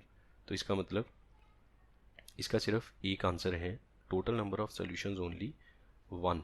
Now next one, we have given Tn is equal to 1 plus 1 by n raised to the power n, then for each n belongs to natural number। तो हमें 1 plus 1 by n की होल पावर n की expansion में Tn कोई भी एक general term है, तो हमें बताना है वो general term max to max और मिन टू मिन क्या हो सकती है। ठीक है, अगर हम इसको एक्सपैंड करें तो मतलब Tn is not a general term, sorry, Tn इस एक्सपेंशन का नाम दिया गया है। जैसे अगर हम कहें a plus b whole cube है तो उसको एक्सपैंड करके 4 टर्म्स बनेगी, उनको प्लस करके जो आंसर आएगा दैट इज़ Tn। मैंने उल्टा बोलना था कि जनरली Tn को देख के हमें जर्नल टर्म की याद आती है, but in this case Tn is not a journal term. Tn एक एक्सपेंशन को नाम दिया गया है। दैट मीन्स अगर आप इस एक्सपेंशन को एक्सपैंड करेंगे, मान लो इसमें 12 टर्म्स आती हैं, उन सारी टर्म्स को प्लस करके जो बनेगा वो उनका सम होगा, और उसको नाम दिया गया Tn का। बात क्लियर है? Tn is not a general term. तो हमें बताना है कि जो Tn है वो मिनिमम से मिनिमम और मैक्सिमम से मैक्सिमम क्या हो सकता है। तो अगर हम इसको एक्सपैंड करें, Tn is equals to right side की इसकी अगर एक्सपेंशन करें nc0 plus nc1 1/n plus nc2 1/n का स्क्वायर एंड सो ऑन। ठीक है, यहाँ पे nc0 1 होता है, nc1 n और 1/n से मल्टीप्लाई करेंगे तो 1 बन जाएगा, प्लस आगे कुछ पॉजिटिव टर्म्स जुड़ेंगी इसके बीच में। nc2 1/n का स्क्वायर, n नेचुरल नंबर है तो 1/n का स्क्वायर करेंगे वो एक पॉजिटिव आएगा, nc2 तो खुद ही पॉजिटिव है। तो इसका मतलब ये हो रहा है ये 2 plus positive, so that means जो Tn है यहाँ से इस पूरी सीरीज़ का जो सम है, जिसको यूजुअली हम Sn बोलते हैं बट इस बार Tn बोला गया है, वो 2 या 2 से तो बड़ा ही होगा ना। ठीक है, 2 से कम तो हो ही नहीं सकता ना। अगर मान लो n जैसे नेचुरल नंबर है, अगर n मिनिमम से मिनिमम 1 हो जाए तो बस 2 ही टर्म्स कंसिडर की जाएंगी, बाकी सब तो आगे टर्म्स ही नहीं बनेंगी।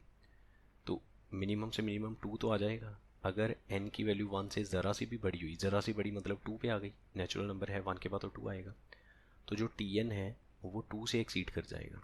ठीक है, तो टी एन ग्रेटर दैन 3 है, ये भी सही हो सकता है क्योंकि टी एन जो है वो 2 से तो बड़ा है ही है, तो 3 से भी बड़ा हो सकता है, 4 से भी हो सकता है।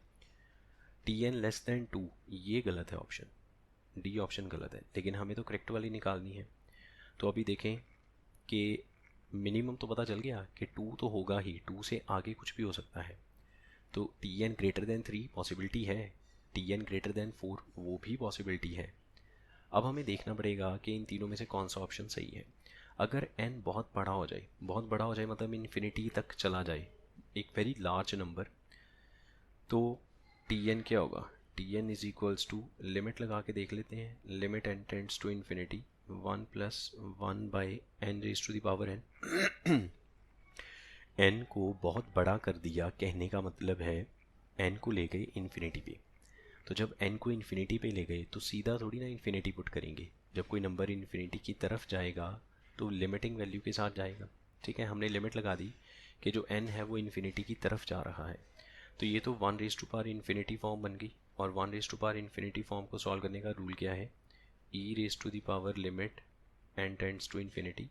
अब पहले पावर लिखी जाएगी, पावर कौन सी है, ये वाली, एन इंटू, अब बेस में से 1 माइनस करके, ये जो बेस है इसमें से 1 माइनस कर दो, तो जो 1 है वो हट गया, बाकी रह गया 1 बाई एन, इसको कट किया तो ये आंसर आया ई।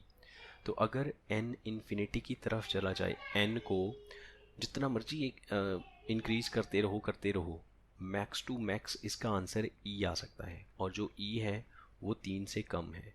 दैट मीन्स कि जो टी एन है वो 3 से कम होगा।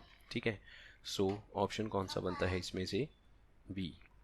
Now next, let P Q R belongs to real such that P Q R is equals to 5 product given है, 5 ए गिवन है एक मैट्रिक्स की फॉर्म में, और हमें दिया जाता है A into A transpose, A into A transpose is equal to 4 times I, and a determinant is a positive real number, then the value of p cube plus q cube plus r cube is equal to what। तो ये हमें given है, यहाँ पे हमने determinant लगा दिया like this. तो a और a का, a के ट्रांसपोज का डिटर्मिनेंट सेम ही होता है। अच्छा, डिटर्मिनेंट की क्या प्रॉपर्टी है, अगर दो मैट्रिसेस का प्रोडक्ट है तो डिटर्मिनेंट, प्रोडक्ट पे अगर डिटर्मिनेंट अप्लाई करें तो A B determinant can be written as A determinant into B determinant. तो दोनों का डिटर्मिनेंट अलग अलग कर दिया, ए ट्रांसपोज का डिटर्मिनेंट ए के ही इक्वल है, तो इसलिए हमने ए ट्रांसपोज डिटर्मिनेंट की जगह ए डिटर्मिनेंट लिख दिया। और यहाँ पे ये देखो 4 जो है डिटर्मिनेंट से बाहर आएगा, 4 एक स्केलर नंबर है, जब 4 बाहर आएगा तो इसके इसके ऊपर पावर आएगी, पावर क्या आएगी, जो मैट्रिक्स का ऑर्डर है दैट इज़ 3/3, और साथ में determinant of I. Identity matrix का डिटर्मिनेंट तो 1 है, तो ये बन गया 164। ठीक है, 164 बोल दिया, 64, और ये हो गया ए डिटर्मिनेंट का square. So A determinant is plus minus 8, but given है कि ए डिटर्मिनेंट पॉजिटिव है, सो दिस इज़ +8। तो अब हम इसका अगर डिटर्मिनेंट करें, determinant of A that will be equals to +8, तो ए का डिटर्मिनेंट कर लेते हैं, यहाँ पे एक्सपैंड कर लो सिंपली फर्स्ट रो के साथ। ठीक है, 3p into 3r minus 3r into, एक second, 3r into 3q, 9qr, 9qr minus P square minus q times. ठीक है, ये बनेगा आपका 3q square minus P R, then plus r times pq minus 3r square, so this will become 27 pqr minus 3p cube minus 3q cube plus pqr minus 3r cube। तो cube वाली देखो कितनी terms है, उन सभी में से -3 common निकल गया, P cube plus Q cube, Q cube plus R cube, और पी क्यू आर वाला टोटल हो गया 29, तो 29 into P Q R, what is P Q R, that is equal to 5 और ए डिटर्मिनेंट इज़ 8, ठीक है। सो 8 माइनस ये कितना बन गया, 5 9 ज़ा 45 एंड 5 2 ज़ा 10, तो 145 बन गया ये, is equals to minus 3 times P cube plus Q cube plus R cube. तो आंसर आएगा -137 is minus 3 times P cube plus Q cube plus R cube. Minus minus cut हो गया। इसके ना स्टेटमेंट, इसकी स्टेटमेंट ठीक कीजिए। यहाँ पे आएगा 3 times P cube plus Q cube plus R cube. इसकी वैल्यू फाइंड आउट करेंगे और आंसर आएगा 137, तो बी ऑप्शन बनेगा, ठीक है। जो हमें वैल्यू फाइंड आउट करने के लिए बोला गया P cube plus Q cube plus R cube, उसका 3 गुना फाइंड आउट करना है। 3 times P cube plus Q cube plus R cube, ये वैल्यू हम फाइंड आउट करेंगे। Then next, the largest term in the sequence A n is equal to, ये sequence है जिसमें ए एन एक जर्नल टर्म है, एन को 1 2 3 4 5 ऐसे कुछ भी पुट कर सकते हैं, और ये इसका जर्नल एक्सप्रेशन गिवन है। एन की वैल्यू 1 से लेकर इन्फिनिटी तक कुछ भी हो सकती है, और जो लार्जेस्ट टर्म है उसको नाम दिया गया लैम्डा का। अब बताओ व्हाट इज़ 79 इंटू लैम्डा। तो सबसे पहले तो हमें लैम्डा फाइंड आउट करना पड़ेगा। उसके लिए हम क्या करेंगे, लैम्डा क्या है, ए एन, एन को 1 2 3 ऐसे डिफरेंट डिफरेंट वैल्यूज़ देंगे, तो हमें डिफरेंट डिफरेंट आगे वैल्यूज़ भी मिलेंगी। वो जो वैल्यूज़ हैं उनमें से जो सबसे बड़ी वैल्यू है वो लैम्डा है। तो इसका मतलब ये हुआ, हमें जो ए एन का एक्सप्रेशन गिवन है, हम उसमें से मैक्सिमम वैल्यू ढूंढना चाहते हैं। तो हम जिसका जिसका मैक्सिमा या मिनिमा फाइंड आउट करना चाहते हैं, हम उसका डेरिवेटिव कर सकते हैं। तो हमने ए एन का डेरिवेटिव किया, ए एन डैश, ठीक है। आप ऐसे मानो कि ये आपका एक फंक्शन है एफ एक्स, हम एफ एक्स की जगह एफ एन मान लेते हैं, फंक्शन को नाम ही देना है, एफ एन की जगह ए एन नाम दे दिया, तो डेरिवेटिव किया u by v form, so n cube plus 100 as it is into n square का derivative 2n minus n square as it is, तो इसका बनेगा 3n square whole divide by n cube plus 100 का whole square, ठीक है।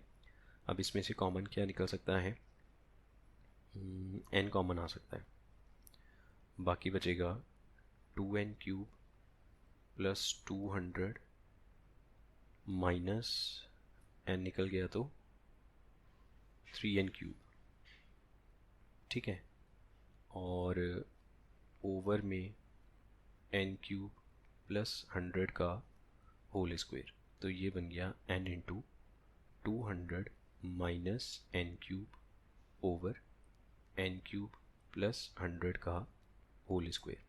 अब देखो जो n की वैल्यू है वो 1 से लेके इन्फिनिटी तक है, तो अगर हम मैक्सिमा मिनिमा फाइंड आउट करना चाहते हैं फॉर मैक्सिमा, अच्छा इसमें तो मैक्सिमा ही आएगा ना, मिनिमा आएगा ही नहीं। फॉर मैक्सिमा और मिनिमा लिख सकते हैं, और मिनिमा ये तो जस्ट अंडरस्टैंडिंग के लिए है। This should be equal to 0, denominator तो 0 होगा नहीं, ये n कभी 0 नहीं हो सकता, बिकॉज n तो टर्म का नंबर है, like first term second term third term, और वो 1 से इन्फिनिटी में है, तो n तो 0 है नहीं है। इसका मतलब 0 इसकी वजह से आ सकता है, सो इसका मतलब ये हुआ n क्यूब शुड बी 200, ठीक है। अच्छा मैं टेस्ट भी कर सकते हैं, अगर n क्यूब की वैल्यू 200 से कम हुई तो डेरिवेटिव पॉजिटिव आएगा, 200 से ज़्यादा हुई तो डेरिवेटिव नेगेटिव आएगा, ठीक है। ये डेरिवेटिव है, अगर n क्यूब 200 से ज़्यादा हो गया तो ये नेगेटिव हो जाएगा, 200 से कम हुआ तो पॉजिटिव हो जाएगा। इसका मतलब है n क्यूब जैसे ही 200 से ज़्यादा होगा डेरिवेटिव नेगेटिव हो जाएगा। अगर ये 200 से कम हुआ, ठीक है, 200 से कम हुआ तो डेरिवेटिव जो है वो पॉजिटिव होगा। अब डेरिवेटिव पहले पॉजिटिव था, 200 पे नेगेटिव हो गया, इसका मतलब फंक्शन पहले इंक्रीज कर रहा था फिर डिक्रीज होना शुरू हो गया, और किस पॉइंट पे, जब n क्यूब 200 है।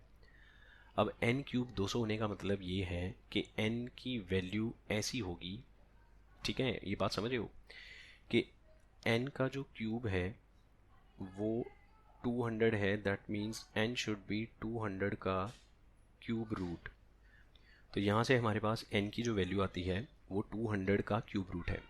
कहने का मतलब ये हुआ जो nth टर्म है वो 1 से लेके 200 क्यूब रूट जब तक n इसमें रहेगा, ठीक है, तब तक क्या करेंगे, जो टर्म है इंक्रीज करेगी, और ये फॉर इंक्रीजिंग है, and for decreasing n belongs to cube root of 200 से लेके इन्फिनिटी। उसके बाद टर्म्स डिक्रीज करेंगी। अब n तो टर्म का नंबर है, वो 200 का क्यूब ऐसे थोड़ी हो सकता है। टर्म नंबर या तो 4 होगा, 5 होगा, 6 होगा, 7 होगा, ऐसे होगा ना। 200 क्यूब रूट ऐसी कोई टर्म तो मिलेगी, मतलब ऐसा कोई नंबर तो है ही नहीं जो टर्म को रिप्रेजेंट करेगा, फर्स्ट टर्म सेकंड टर्म को, है ना। तो हम यहाँ पे ऐसे कह सकते हैं कि जो 200 का क्यूब रूट है वो 6 और 5 के बीच में कहीं पे है। इसका मतलब ये हो रहा है, क्योंकि 6 का तो हो जाएगा ना, 216 हो जाएगा, ठीक है। इसका मतलब ये हो रहा है कि टर्म 5 पे जाते 5 तक इंक्रीज कर रही है, फिर आगे डिक्रीज कर गई।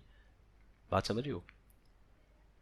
ये ऐसे है, फर्स्ट टर्म यहाँ पे है, सेकंड यहाँ पे, थर्ड यहाँ पे, फोर्थ यहाँ पे है, फिफ्थ यहाँ पे है। ऑफ कोर्स फिफ्थ के बाद वो इंक्रीज अभी ऊपर जा रही है, an ऊपर जा रहा है, ठीक है। ये फिफ्थ टर्म यहाँ पे है। अब उसके बाद वो नीचे आया, तो नीचे आने के बाद सिक्स्थ अब 5 से नीचे आ गई या 5 से ऊपर ही है। इसके बाद तो फिर उसने डिक्रीज करना ही करना है, वो तो पक्की बात है। फर्स्ट यहाँ पे है, this is first, then second, then third, then fourth, then fifth. ये ग्राफ कॉन्टिन्यूस नहीं है ना, आप ग्राफ को देखो, ग्राफ इज नॉट कॉन्टिन्यूस, क्योंकि तो डिस्क्रीट टर्म्स हैं। 1 करेंगे तो एक वैल्यू आएगी, 2 करेंगे तो दूसरी आएगी, 3 करने से भी तीसरी वैल्यू आएगी। कॉन्टिन्यूस कर्व नहीं बनेगी, वो पॉइंट्स बनेंगे। अब ऊपर जाते जाते 5 तक पॉइंट आया, 5 पे n की वैल्यू है मतलब जब n इज इक्वल टू 125 का क्यूब रूट होगा तो n 5 आ जाएगा। अब जब n हो जाएगा 200 का क्यूब रूट, वो पॉसिबल नहीं है। मतलब हमें इतना पता है कि 200 के क्यूब रूट पे उसने टर्न लेना था, बट वहाँ पर तक तो वो जाएगा ही नहीं ना। 5 के बाद सीधा वैल्यू 6 पे जंप करेगी। अब सिक्स्थ टर्म वो, क्योंकि 200 क्यूब रूट से नीचे आनी है वैल्यू। बात समझ रहे हो? जो इंक्रीजिंग है, जो मैक्सिमम है, वो 200 क्यूब रूट पे है, बट वो तो कभी अचीव होगा ही नहीं, क्योंकि कर्व तो कॉन्टिन्यूस है ही नहीं है। या तो 125 पे मैक्सिमम आएगा या 216 वैल्यू पे मैक्सिमम आएगा, क्यूब रूट जहाँ पे परफेक्ट हो सकता है। उसके बाद तो वैल्यू डिक्रीज कर जाएगी लगातार। अब बात यह है कि या तो वैल्यू फिफ्थ टर्म की मैक्सिमम है या सिक्स्थ टर्म की मैक्सिमम है। अब कौन सी वैल्यू मैक्सिमम है, उसके लिए हम क्या करेंगे, हमने A5 की A6 के साथ रेशियो बना के देख लेनी है। अगर ये रेशियो 1 से बड़ी आई तो मतलब फिफ्थ टर्म बड़ी है, अगर ये रेशियो 1 से छोटी आई तो मतलब सिक्स्थ टर्म ग्रेटर है। तो 5 का स्क्वायर 25 ओवर 125 प्लस 100 120 225 सॉरी, ठीक है, यहाँ पे 225 लाइक दिस। A5 इस तरह से डिवाइड बाय 36 ओवर 316, ठीक है। इसको अगर हम कट करें 25 वन ज़ा 25 नाइन ज़ा, तो 1/9 इंटू 316/36, ठीक है। इसको भी अगर हम कट कर लें 2 के टेबल पे, 158 और 18, फिर इसको 2 पे कर दिया, 2 9 ज़ा 7 और 9, तो 79/81, ये तो 1 से कम है। इसका मतलब फिफ्थ टर्म छोटी है, सिक्स्थ टर्म ग्रेटर है। तो अगर ये फंक्शन कॉन्टीन्यूज होता तो ग्राफ ऐसे बनता, फर्स्ट टर्म, फिर यहाँ पे सेकंड टर्म, फिर थर्ड टर्म, फिर फोर्थ टर्म, फिर फिफ्थ टर्म, फिर आगे चल के इस तरह से यहाँ पे आती सिक्स्थ, फिर सेवन्थ, फिर एट्थ, फिर नाइन्थ एंड सो ऑन। और ये जो मैक्सिमम है, ये मैक्सिमम कहाँ पे होता, जब n की वैल्यू 200 का क्यूब रूट है। बट क्योंकि n जो है वो नेचुरल नंबर है, तो ऐसी वैल्यू मिलेगी नहीं। तो इसलिए या तो वैल्यू यहाँ पे आनी थी जब n 125 का क्यूब रूट है, या फिर यहाँ पे जब n 216 का क्यूब रूट है। इन बिटवीन तो ग्राफ पॉसिबल ही नहीं है, ये डिस्क्रीट ग्राफ है, ये ऊपर वाला पॉइंट तो पॉसिबल ही नहीं है। तो पॉइंट्स इस तरह से हैं, first term, second term, fourth term, ये फिफ्थ हो गई, ये फिफ्थ टर्म है, ये सिक्स्थ टर्म है। फिफ्थ और सिक्स्थ में हमें कन्फ्यूजन थी कि कौन सी टर्म बड़ी है, अब वो दूर हो गई, सिक्स्थ टर्म जो है वो ग्रेटर टर्म है। तो इसको मैं हटा देता हूँ यहाँ से, और हमें अब फाइंड आउट क्या करना है इस केस में, I need to find 79 times lambda, और लैम्डा जो है वो सबसे बड़ी टर्म है, that means A6 is equal to lambda. तो A6 की वैल्यू 36/316, और ये लैम्डा है, इसको 79 से भी मल्टीप्लाई करना है, that will B 79 lambda. Integer type question है तो इसलिए ये कट हो जाएगा, आई थिंक सो, ये 4 पे चला जाएगा आई थिंक, हाँ 79 इंटू 4 करेंगे, 4 9 ज़ा 36, 3 और 3 1, ठीक है, ये 79 4, 4 1 ज़ा 4 9 ज़ा, तो आंसर कितना आएगा इसका 9। 79 into lambda is 9, this will be the answer. अच्छा देखो नेक्स्ट ये वाला जो क्वेश्चन है ये मैं सॉल्व नहीं करूँगा, क्वाइट कंफर्टेबल सा क्वेश्चन है। दो लाइंस के बीच में शॉर्टेस्ट डिस्टेंस हमें गिवन है। शॉर्टेस्ट डिस्टेंस का फार्मूला लगाओ, शॉर्टेस्ट डिस्टेंस जो भी निकलेगा उसको नाम दिया लैम्डा, उस लैम्डा को √54 से मल्टीप्लाई कर देना, then you will get your answer, and answer will be 3। ठीक है, कुछ क्वेश्चन हैं जो ऑलरेडी हम कर चुके हैं और बहुत कंफर्टेबल से क्वेश्चन हैं, इसलिए उनको हम सॉल्व नहीं करेंगे। एक ये वाला क्वेश्चन है, ये भी बड़ा आसान सा क्वेश्चन है। आपको एक क्वाड्रेटिक इक्वेशन गिवन है 6x² लाइक दिस, और साथ में दिया जाता है कि ये इक्वेशन क्या रिप्रेजेंट करती है, टू स्ट्रेट लाइंस को, ये पेयर ऑफ स्ट्रेट लाइंस को रिप्रेजेंट करती है। सम ऑफ द वैल्यूज़ ऑफ के की 2 वैल्यूज़ निकलेंगी, 3 निकलेंगी, 4 निकलेंगी, जितनी भी वैल्यूज़ निकलेंगी उन सारी वैल्यूज़ का सम है v, कैपिटल V। तो बताओ 20 टाइम्स v क्या होगा। हमने पेयर ऑफ स्ट्रेट लाइंस की जनरल इक्वेशन याद कर रखी है, ax² + 2hxy + by² 2gx 2fy + c = 0। इसको कंपेयर करो गिवन इक्वेशन से, ABC FG HC सब कुछ आ जाएगा, ठीक है। फिर पेयर ऑफ स्ट्रेट लाइन की कंडीशन क्या होती है, डेल्टा शुड बी 0। तो यहाँ पे देखो इसमें डेल्टा क्या होता है, ABC + 2FGH - AF² - BG² - CH², that should be 0। अब ये सारी वैल्यूज़ हैं हमारे पास, ABCGFH है ना, FGH, ये सारी वैल्यूज़ हैं, वो सारी वैल्यूज़ इसमें पुट करेंगे के की फॉर्म में, क्वाड्रेटिक बनेगी, क्वाड्रेटिक बनेगी तो 2 आंसर आ जाएंगे, 2 आंसर आएंगे तो दोनों को प्लस करेंगे, v आ जाएगा, उसको 20 से मल्टीप्लाई करेंगे तो हमारा आंसर आएगा 341।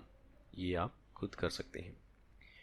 The number of the words that can be formed with the letters of the word, क्या लिखा है, ये जो भी वर्ड है Pataliputra, without changing the relative positions of vowels and consonants is k² then k is equal to what. वो कहता है कि इसके लेटर्स को रीअरेंज करो बट वॉवल्स और कॉन्सोनेंट्स की रिलेटिव पोजीशन चेंज नहीं होनी चाहिए। कहने का मतलब वॉवल वॉवल के साथ पोजीशन चेंज कर सकता है, कॉन्सोनेंट कॉन्सोनेंट के साथ पोजीशन चेंज कर सकता है। तो बताओ कितने वर्ड्स बनाए जा सकते हैं। पहले तो देखें इसमें वॉवल्स कितने हैं, P देन T देन L, फिर I छोड़ दिया, P U छोड़ दिया, फिर T, फिर R, और वॉवल्स कितने हैं, A, फिर A, फिर I, ठीक है, फिर U, फिर A। सही है, 1 2 3 4 5 6, 1 2 3 4 5, टोटल 11 बनते हैं, 1 2 3 4 5 6 7 8 9 10 11। सही है बिल्कुल। अब ये जो कॉन्सोनेंट्स हैं ये आपस में जगह बदल सकते हैं, तो 6 कॉन्सोनेंट्स हैं, आपस में 6 फैक्टोरियल से अरेंज किए जा सकते हैं। डिवाइड बाय, इनमें रेपिटेशन भी है, 2 बार P है और 2 बार T है।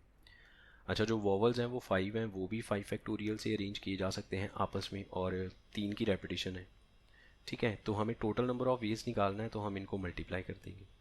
तो 6 फैक्टोरियल 6 × 5 × 4 × 3 फैक्टोरियल डिवाइड बाई 2 2 ज़ा 4 into 5 factorial, 5 factorial is 120 simply, ठीक है। ओवर में जो 3 फैक्टोरियल है वो वैसे ही कट हो जाएगा, ओवर वाला 3 फैक्टोरियल तो वैसे ही से कट गया और यहाँ पे ये कट गया। 6 5 ज़ा 30 इंटू 120, तो ये बन गया 3600, जिसको हम लिख सकते हैं 60 square.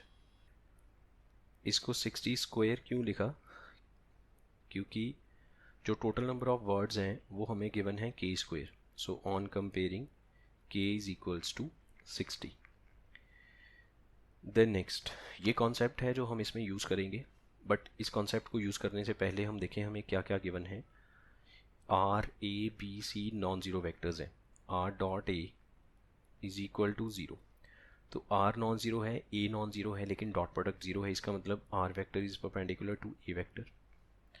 Also R cross B का मैग्नीट्यूड गिवन है, magnitude that is equals to R magnitude into B magnitude. अब क्रॉस प्रोडक्ट में मैग्नीट्यूड कैसे निकलता है? R magnitude B magnitude sine of theta, theta is the angle between R vector and B vector, that is equal to R magnitude B magnitude. R और B magnitude दोनों ही cut हो गए यहाँ पे, तो यहाँ पे 1 रह गया, so sine theta is equals to 1, that means theta is equals to 90। So मतलब आर वेक्टर बी वेक्टर के साथ भी परपेंडिकुलर है। Similarly R cross C, R C magnitude के इक्वल है, तो यहाँ से रिजल्ट आ जाएगा R vector is perpendicular to C vector also. ठीक है, तो आर एक ऐसा वेक्टर है जो तीनों के साथ परपेंडिकुलर है। तो जब एक वेक्टर तीनों के साथ परपेंडिकुलर है, आप कॉन्सेप्ट पे आ जाओ, तो पॉसिबिलिटी सिर्फ एक ही बचती है। ठीक है, ये कॉन्सेप्ट है, इसको याद कर लीजिए, नोट डाउन कर लीजिए। जब एक वेक्टर तीन नॉन ज़ीरो वेक्टर के साथ परपेंडिकुलर है साइमल्टेनियसली, तो वो तीनों वेक्टर्स का को प्लेनर होना ज़रूरी है।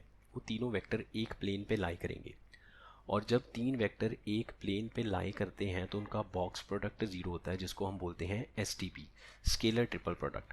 और स्केलर ट्रिपल प्रोडक्ट क्या होता है? A cross B dot C, this is called a box product and this is equal to zero. और हमें यही फाइंड आउट करना है, तो इसका आंसर क्या आएगा? Zero. Now come to the next one.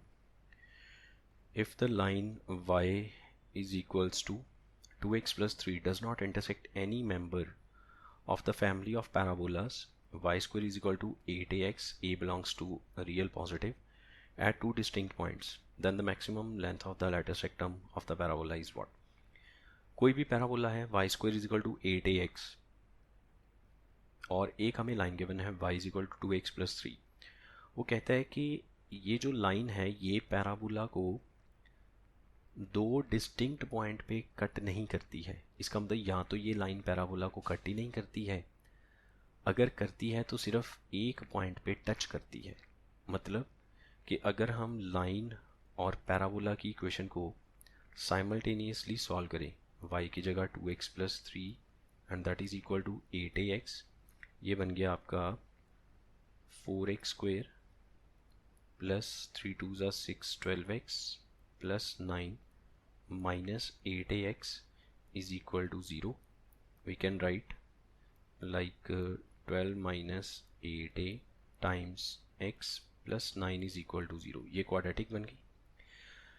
अब यहाँ से अगर x की दो वैल्यूज़ आ गई तो उन दो वैल्यूज़ को हम यहाँ पे पुट करेंगे तो हमें हमारे पास y की भी दो वैल्यूज़ आ जाएंगी, तो दो पॉइंट्स ऑफ इंटरसेक्शन होंगे। बट ऐसा है नहीं है, यहाँ से x की या तो वैल्यू मिलनी नहीं चाहिए, या तो इसकी रूट एग्जिस्ट ना करे, या फिर इक्वल रूट्स हों।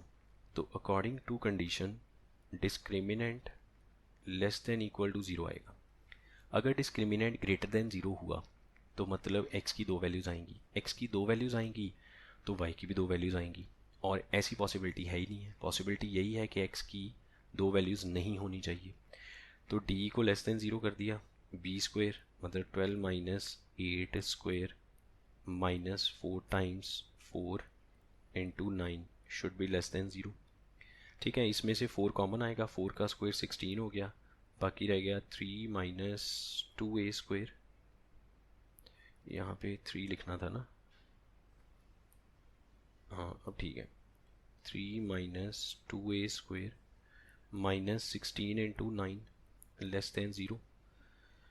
यहाँ से 9 निकल गया, और सॉरी 16 निकल गया, तो बाकी रह गया 3 का square 9 plus 4a square minus 3 to ज़ा 6 टू ज़ा 12a -9 लेस देन 0, -9 + 9 भी कट गया, 4a फिर से कॉमन, a -3 लेस देन 0। ठीक है, तो a की वैल्यू 3 से कम हो सकती है और 0 से बड़ी, बिटवीन द रूट्स आंसर आएगा इसका। तो a की जो मैक्सिमम वैल्यू है दैट कैन बी 3, और y² = 8x में what is the length of latus rectum. आप याद करो y² = 4ax में लेटस रेक्टम होता है 4a, मतलब x का कॉफिशेंट। तो यहाँ पे लेटस रेक्टम क्या आएगा, 8a। This is latus rectum. और अगर हम लेटस रेक्टम को मैक्सिमम करना चाहते हैं दैट इज़ 8 इंटू ए की मैक्सिमम वैल्यू पुट कर दो, ए की वैल्यू 3, 8 3 ज़ा 24। ठीक है, जो y² = 4ax होता है उसमें x का जो कॉफिशेंट है 4a वो लेटस रेक्टम को रिप्रेजेंट करता है। अब हमारे केस में y² = 8ax है, तो x का कॉफिशेंट है 8a, वो लेटस रेक्टम को रिप्रेजेंट करेगा। Next 3 non zero numbers PQR are in AP। PQR अगर AP में है तो फर्स्ट कंडीशन क्या बनेगी, twice of Q = P + R, first equation. फिर क्या है कि if we increase P by 1, P को अगर 1 से इंक्रीज कर दें, Q और R में कोई चेंज नहीं है, तो नंबर्स हो जाएंगे GP में। और क्या है कि अगर हम P और Q को कुछ ना करें लेकिन R में 2 इंक्रीज कर दें तो भी नंबर किस में हो जाएंगे, GP में। अगर क्यू आर को चेंज नहीं करते, पी में सिर्फ 1 ऐड करते हैं तो जीपी बनेगी। पी और क्यू को चेंज ना करो, आर में 2 ऐड कर दो तो भी जीपी बनेगी।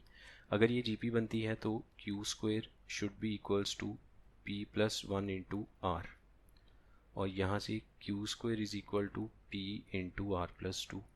इन दोनों को अगर कंपेयर कर दिया जाए so it implies P + 1 into are should be P into R + 2। Open कर लेते हैं, देखो जब ओपन करेंगे तो पी आर और पी आर तो वैसे ही कट हो जाएगा, सो are is equals to 2p। ठीक है, आर की वैल्यू मिल गई 2p। यहाँ पे अगर फर्स्ट इक्वेशन में पुट करें तो यहाँ से क्या बनेगा, 2q, p + 2p is 3p। तो यहाँ से हमें q की वैल्यू मिल जाती है 3p/2। ठीक है, अब सेकेंड इक्वेशन ये वाली, इसको फिर यूज़ करते हैं। q की जगह पे करेंगे 3p/2² is equal to p + 1 into 2p। तो ये बन गया 9p²/4, 9p²/4।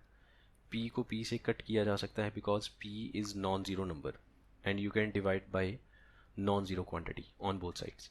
जो क्वांटिटी ज़ीरो है उससे डिवाइड नहीं कर सकते, लेकिन नॉन ज़ीरो क्वांटिटी से डिवाइड किया जा सकता है। तो फिर रेस्ट हमारे पास क्या बचता है, 9 times p/4 minus 2p is equals to 2। अच्छा यहाँ पे 8 ही कर देते हैं, क्या ये करना, 9p इज इक्वल टू, ये बन गया 4 2 ज़ा 8 इंटू p, 8p, फिर 4 2 ज़ा 8 + 8 into 1 8। So p is equals to 8। Depending on the value of p हमें q मिल जाएगा 3 इंटू 8/2, तो ये बन गया 12। और हमें चाहिए क्या, इन दोनों का डिफरेंस, q माइनस p। 12 और 8 का difference 4 is the answer. Then players A and B alternatively toss a biased coin with A going first. A wins if A tosses a tail before B tosses a head. अगर A ने tell ले लिया B के tell लेने से पहले, ठीक है, अगर A ने टेल ले लिया B के हेड लेने से पहले तो A जीत जाएगा, अदरवाइज B जीत जाएगा। मतलब अगर A का टेल नहीं आता लेकिन B का हेड आ जाता है तो B जीत गया। तो हेड के आने की प्रॉबिलिटी है, क्योंकि ये कॉइन बाइज्ड है, इसमें हेरा फेरी की गई है, तो हेड आने की प्रॉबिलिटी गिवन है। तो बताओ A + B + C क्या होगा। Game is fair to both players. Game head tail के साथ फेयर नहीं है, गेम प्लेयर्स के साथ फेयर है। कहने का मतलब है कि प्लेयर ए और प्लेयर बी के जीतने की प्रोबेबिलिटी 1/2 है। दोनों के जीतने की सेम प्रोबेबिलिटी है, दोनों के साथ फेयर गेम हो रही है, लेकिन हेड की प्रोबेबिलिटी है रूट ए प्लस, अच्छा वो जो पी के साथ ए बी लिखा है वो प्लेयर का नाम है, ये जो ए बी सी लिखा है ये वो वाले वेरिएबल्स हैं जो हमें ऑलरेडी गिवन है, ये हेड की प्रोबेबिलिटी है। तो टेल की लटे से इस प्रोबेबिलिटी को मैंने लटे से एक्स बोल दिया, तो टेल की प्रोबेबिलिटी क्या आएगी, ऑफ कोर्स 1 - x। हेड और टेल की प्रोबेबिलिटी को मिला के तो 1 बनेगा ना, अगर हेड की प्रोबेबिलिटी को x बोल दें तो टेल की प्रोबेबिलिटी 1 - x। ठीक है, अब मुझे देखना है कि ए कब जीत सकता है, ए के जीतने के चांसेस क्या होंगे, फेवर क्या होगा। ए ने टेल मार दिया, मतलब जब टॉस किया तो टेल आया, ये हो सकता है। या फिर और के लिए हम कॉमा यूज़ कर लेते हैं, ठीक है, और के लिए हमने कॉमा यूज़ किया। या फिर ए ने टॉस किया, हेड आया, अब बी ने टॉस किया, अब बी हेड नहीं लेगा, क्योंकि अगर बी ने हेड ले लिया वो तो जीत जाएगा।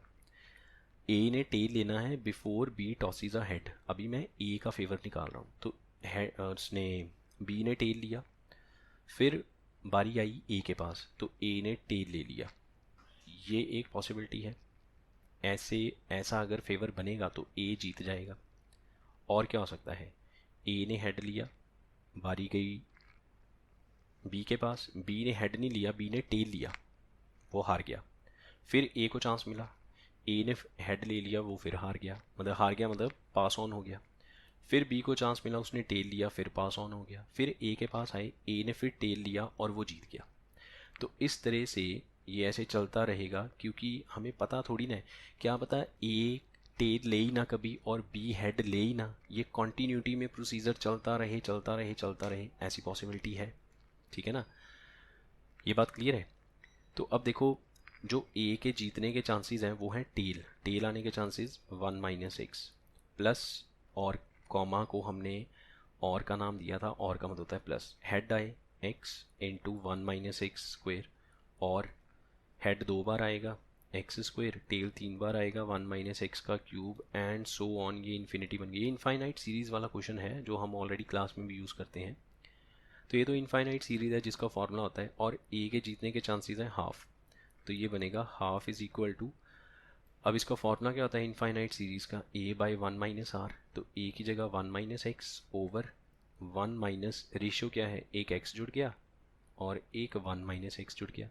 अब यहाँ से हम x फाइंड आउट करेंगे, तो यहाँ पर हम चलो एक सिंप्लीफाई कर लेते हैं इसको, 1 - x over 1 - x plus x square, cross multiply किया, x square minus x plus 1 is equal to 2 - 2x, so this will become x square plus x minus 1 is equal to 0। यहाँ से x मिल जाएगा हमें minus under root of b, not under root, quadratic formula use करेंगे, -1 plus minus under root of B square minus 4ac √5 बनेगा, करके देख लेना। ठीक है, बी स्क्वेयर 1 का स्क्वेयर 1 √5/2, और x है क्या था, ये x था, यहाँ पे देखो ये था x, so √a plus b/c। ठीक है, तो ये बन गया √5, पॉजिटिव में लिया जाएगा क्योंकि नेगेटिव में अगर √5 को कंसिडर करेंगे तो टोटल x नेगेटिव हो जाएगा, और x is nothing but probability of getting head, और किसी भी इवेंट की प्रोबेबिलिटी नेगेटिव नहीं होती, इसलिए -√5 रिजेक्ट हो गया, प्लस √5 -1/2। सो अगर हम कंपेयर करें, a is 5, b is -1, c is 2, हमें तीनों को प्लस करना है, तो 5 और 2 7 में से 1 निकल गया, आंसर इज़ 6। जो ये वाले जो a b c हैं, ये कोई भी एक जनरल वेरिएबल्स हैं, ठीक है, ये किसी की प्रोबेबिलिटी नहीं है, ये तो जनरल वेरिएबल है, वो तो बाई चांस प्लेयर का नाम भी a है और जो वेरिएबल यूज़ किया गया वो भी a है, इसलिए कंफ्यूज मत हो जाना। देन नेक्स्ट, ये बहुत ही कंफर्टेबल सा क्वेश्चन है, इसको भी अगर आप खुद सॉल्व कर लेंगे तो बेटर रहेगा। हमारे पास दो लाइंस हैं, लाइन L1 के ऊपर कोई भी एक अगर पॉइंट P लेट करना है तो उसके कोऑर्डिनेट्स क्या आएंगे, 2 plus lambda general coordinates, then 9 plus 2 lambda, और के कैप कितना है 13 प्लस 3 लैम्डा। दूसरा लाइन L2 के ऊपर अगर मैं जनरल पॉइंट लेट करूँ that will be -3 minus mu 7 plus 2 mu और P -3 म्यू। अब उसने कहा ये दोनों लाइंस इंटरसेक्टिंग हैं, अगर इंटरसेक्टिंग है तो कोई तो इनका पॉइंट ऑफ इंटरसेक्शन होगा। तो पॉइंट ऑफ इंटरसेक्शन कैसे फाइंड आउट करते हैं, दो जनरल पॉइंट लेट करके हम दोनों को इक्वल करेंगे, तो इन दोनों पॉइंट्स को इक्वेट किया जाएगा। ये देखो यहाँ से दो इक्वेशंस बन जाएंगी लैम्डा और म्यू की फॉर्म में, उनको सॉल्व करेंगे, लैम्डा और म्यू को सॉल्व करेंगे तो उसको थर्ड इक्वेशन में पुट कर देंगे, तो इन दोनों को भी इक्वल कर देंगे, इसमें लैम्डा और म्यू डालने से पी मिल जाएगा। जब पी मिल जाएगा तो उसका मॉड कर लेना, तो यहाँ पे आपका आंसर आ जाएगा। तो आंसर मैं आपको बता देता हूँ, म्यू की वैल्यू -2 आएगी, लैम्डा की वैल्यू -3 आएगी और पी की वैल्यू -2 आएगी। लैम्डा और म्यू कैसे निकलेगा, ये जो एक्स और वाई कोऑर्डिनेट्स हैं इनको कंपेयर करेंगे, लैम्डा म्यू की फॉर्म में दो क्वाड्रेटिक बोल दिया सॉरी, दो लीनियर इक्वेशंस बनेंगी, उनको सॉल्व करेंगे, लैम्डा म्यू आ जाएगा। वो वाली वैल्यूज़ को हम z कोऑर्डिनेट में पुट करेंगे तो p आ जाएगा। हमें अल्टीमेटली p का मॉडुलस फाइंड आउट करना है, तो -2 का मॉड क्या बनेगा, +2। अब इस टेस्ट में एक दो क्वेश्चंस ऐसे हैं जिनको डिटेल में सॉल्व मैं नहीं करूँगा बिकॉज वो बहुत ही आसान क्वेश्चंस हैं, तो मैं आपको हिंट दे देता हूँ को वो कैसे सॉल्व करने हैं, तो आप उनकी जो डिटेल कैलकुलेशन है वो खुद कर लेना, ठीक है। जैसे ये हमारे पास ये क्वेश्चन है, S be the set of all values of lambda for which the shortest distance between the lines is 13। तो हमें दो लाइंस गिवन हैं दोनों के डायरेक्शन रेशियोज या फिर आप कह सकते हैं वी वेक्टर निकाल लो तो पता चल जाएगा ये दो लाइंस पैरेलल नहीं है, ये नॉन पैरेलल लाइंस हैं जिसको हम स्क्यू लाइंस बोलते हैं। अगर ये इंटरसेक्टिंग होती तो शॉर्टेस्ट डिस्टेंस तो 0 होता, बट यहाँ पे तो शॉर्टेस्ट डिस्टेंस हमें गिवन है 13, दैट मीन्स लाइंस इंटरसेक्ट नहीं करती हैं, ये स्क्यू लाइंस हैं, और इनके बीच में जो डिस्टेंस है वो भी हमें गिवन है 13, ठीक है। तो हमने शॉर्टेस्ट डिस्टेंस का फॉर्मूला अप्लाई करना है, a2 - a1 dot v1 cross v2 divide by v1 cross v2 का मैग्नीट्यूड। वो अप्लाई करने के बाद जो शॉर्टेस्ट डिस्टेंस आपके पास आएगा वो ये वाला आएगा, मैग्नीट्यूड ऑफ 8 लैम्डा प्लस 153/13, और ये शॉर्टेस्ट डिस्टेंस 13 के इक्वल है, इसलिए हमने इसको 13 के इक्वल किया वहाँ से क्रॉस मल्टीप्लाई करेंगे, लैम्डा की दो वैल्यूज़ आ जाएंगी। सो that means set S will contain all values of lambda, इसका मतलब है कि सेट S के अंदर लैम्डा की दो वैल्यूज़ हैं। अब हमें क्या करना है, दोनों को प्लस करना है, प्लस करके मॉड किया, 8 के साथ मल्टीप्लाई किया, तो फाइनली 306 इसका आंसर आएगा। एक और हमारे पास ये क्वेश्चन है जिसमें z एक कॉम्प्लेक्स नंबर गिवन है, mod of z -2 iota over z plus iota is equals to 2। z जो है सर्कल के ऊपर लाई करता है जिसका रेडियस 2 है, एंड सेंटर क्या है वो बताइए। तो ऐसे क्वेश्चंस को सॉल्व करने का तरीका बहुत आसान होता है, जब आपको कॉम्प्लेक्स इक्वेशन गिवन है और आप इसको कार्टेशियन इक्वेशन में कन्वर्ट करना चाहते हैं तो आपने z की जगह x plus iota y put करना है। तो जब हमने z की जगह x plus iota y put किया, ऊपर नीचे मॉड लगा हुआ है, फिर हम मॉड को अलग कर सकते हैं, हम ऐसे लिख सकते हैं, जैसे ऊपर वाले का मॉड क्या आएगा, ऊपर मॉड आएगा x² plus y -2 square under root divide by यहाँ पे x² plus y plus 1 square under root, and this is equals to 2। अब इस पर क्रॉस मल्टीप्लाई करेंगे, स्क्वेयरिंग करेंगे, स्क्वेयरिंग करने के बाद जो फाइनल इक्वेशन बनेगी वो ये वाली बनेगी, x² plus y plus 2 whole square is equals to 4, ठीक है। और ये तो सर्कल की इक्वेशन है और इसका सेंटर क्या बनेगा, 0, -2, तो C option will be the correct answer. तो यहाँ पर C को टिक कर लीजिए।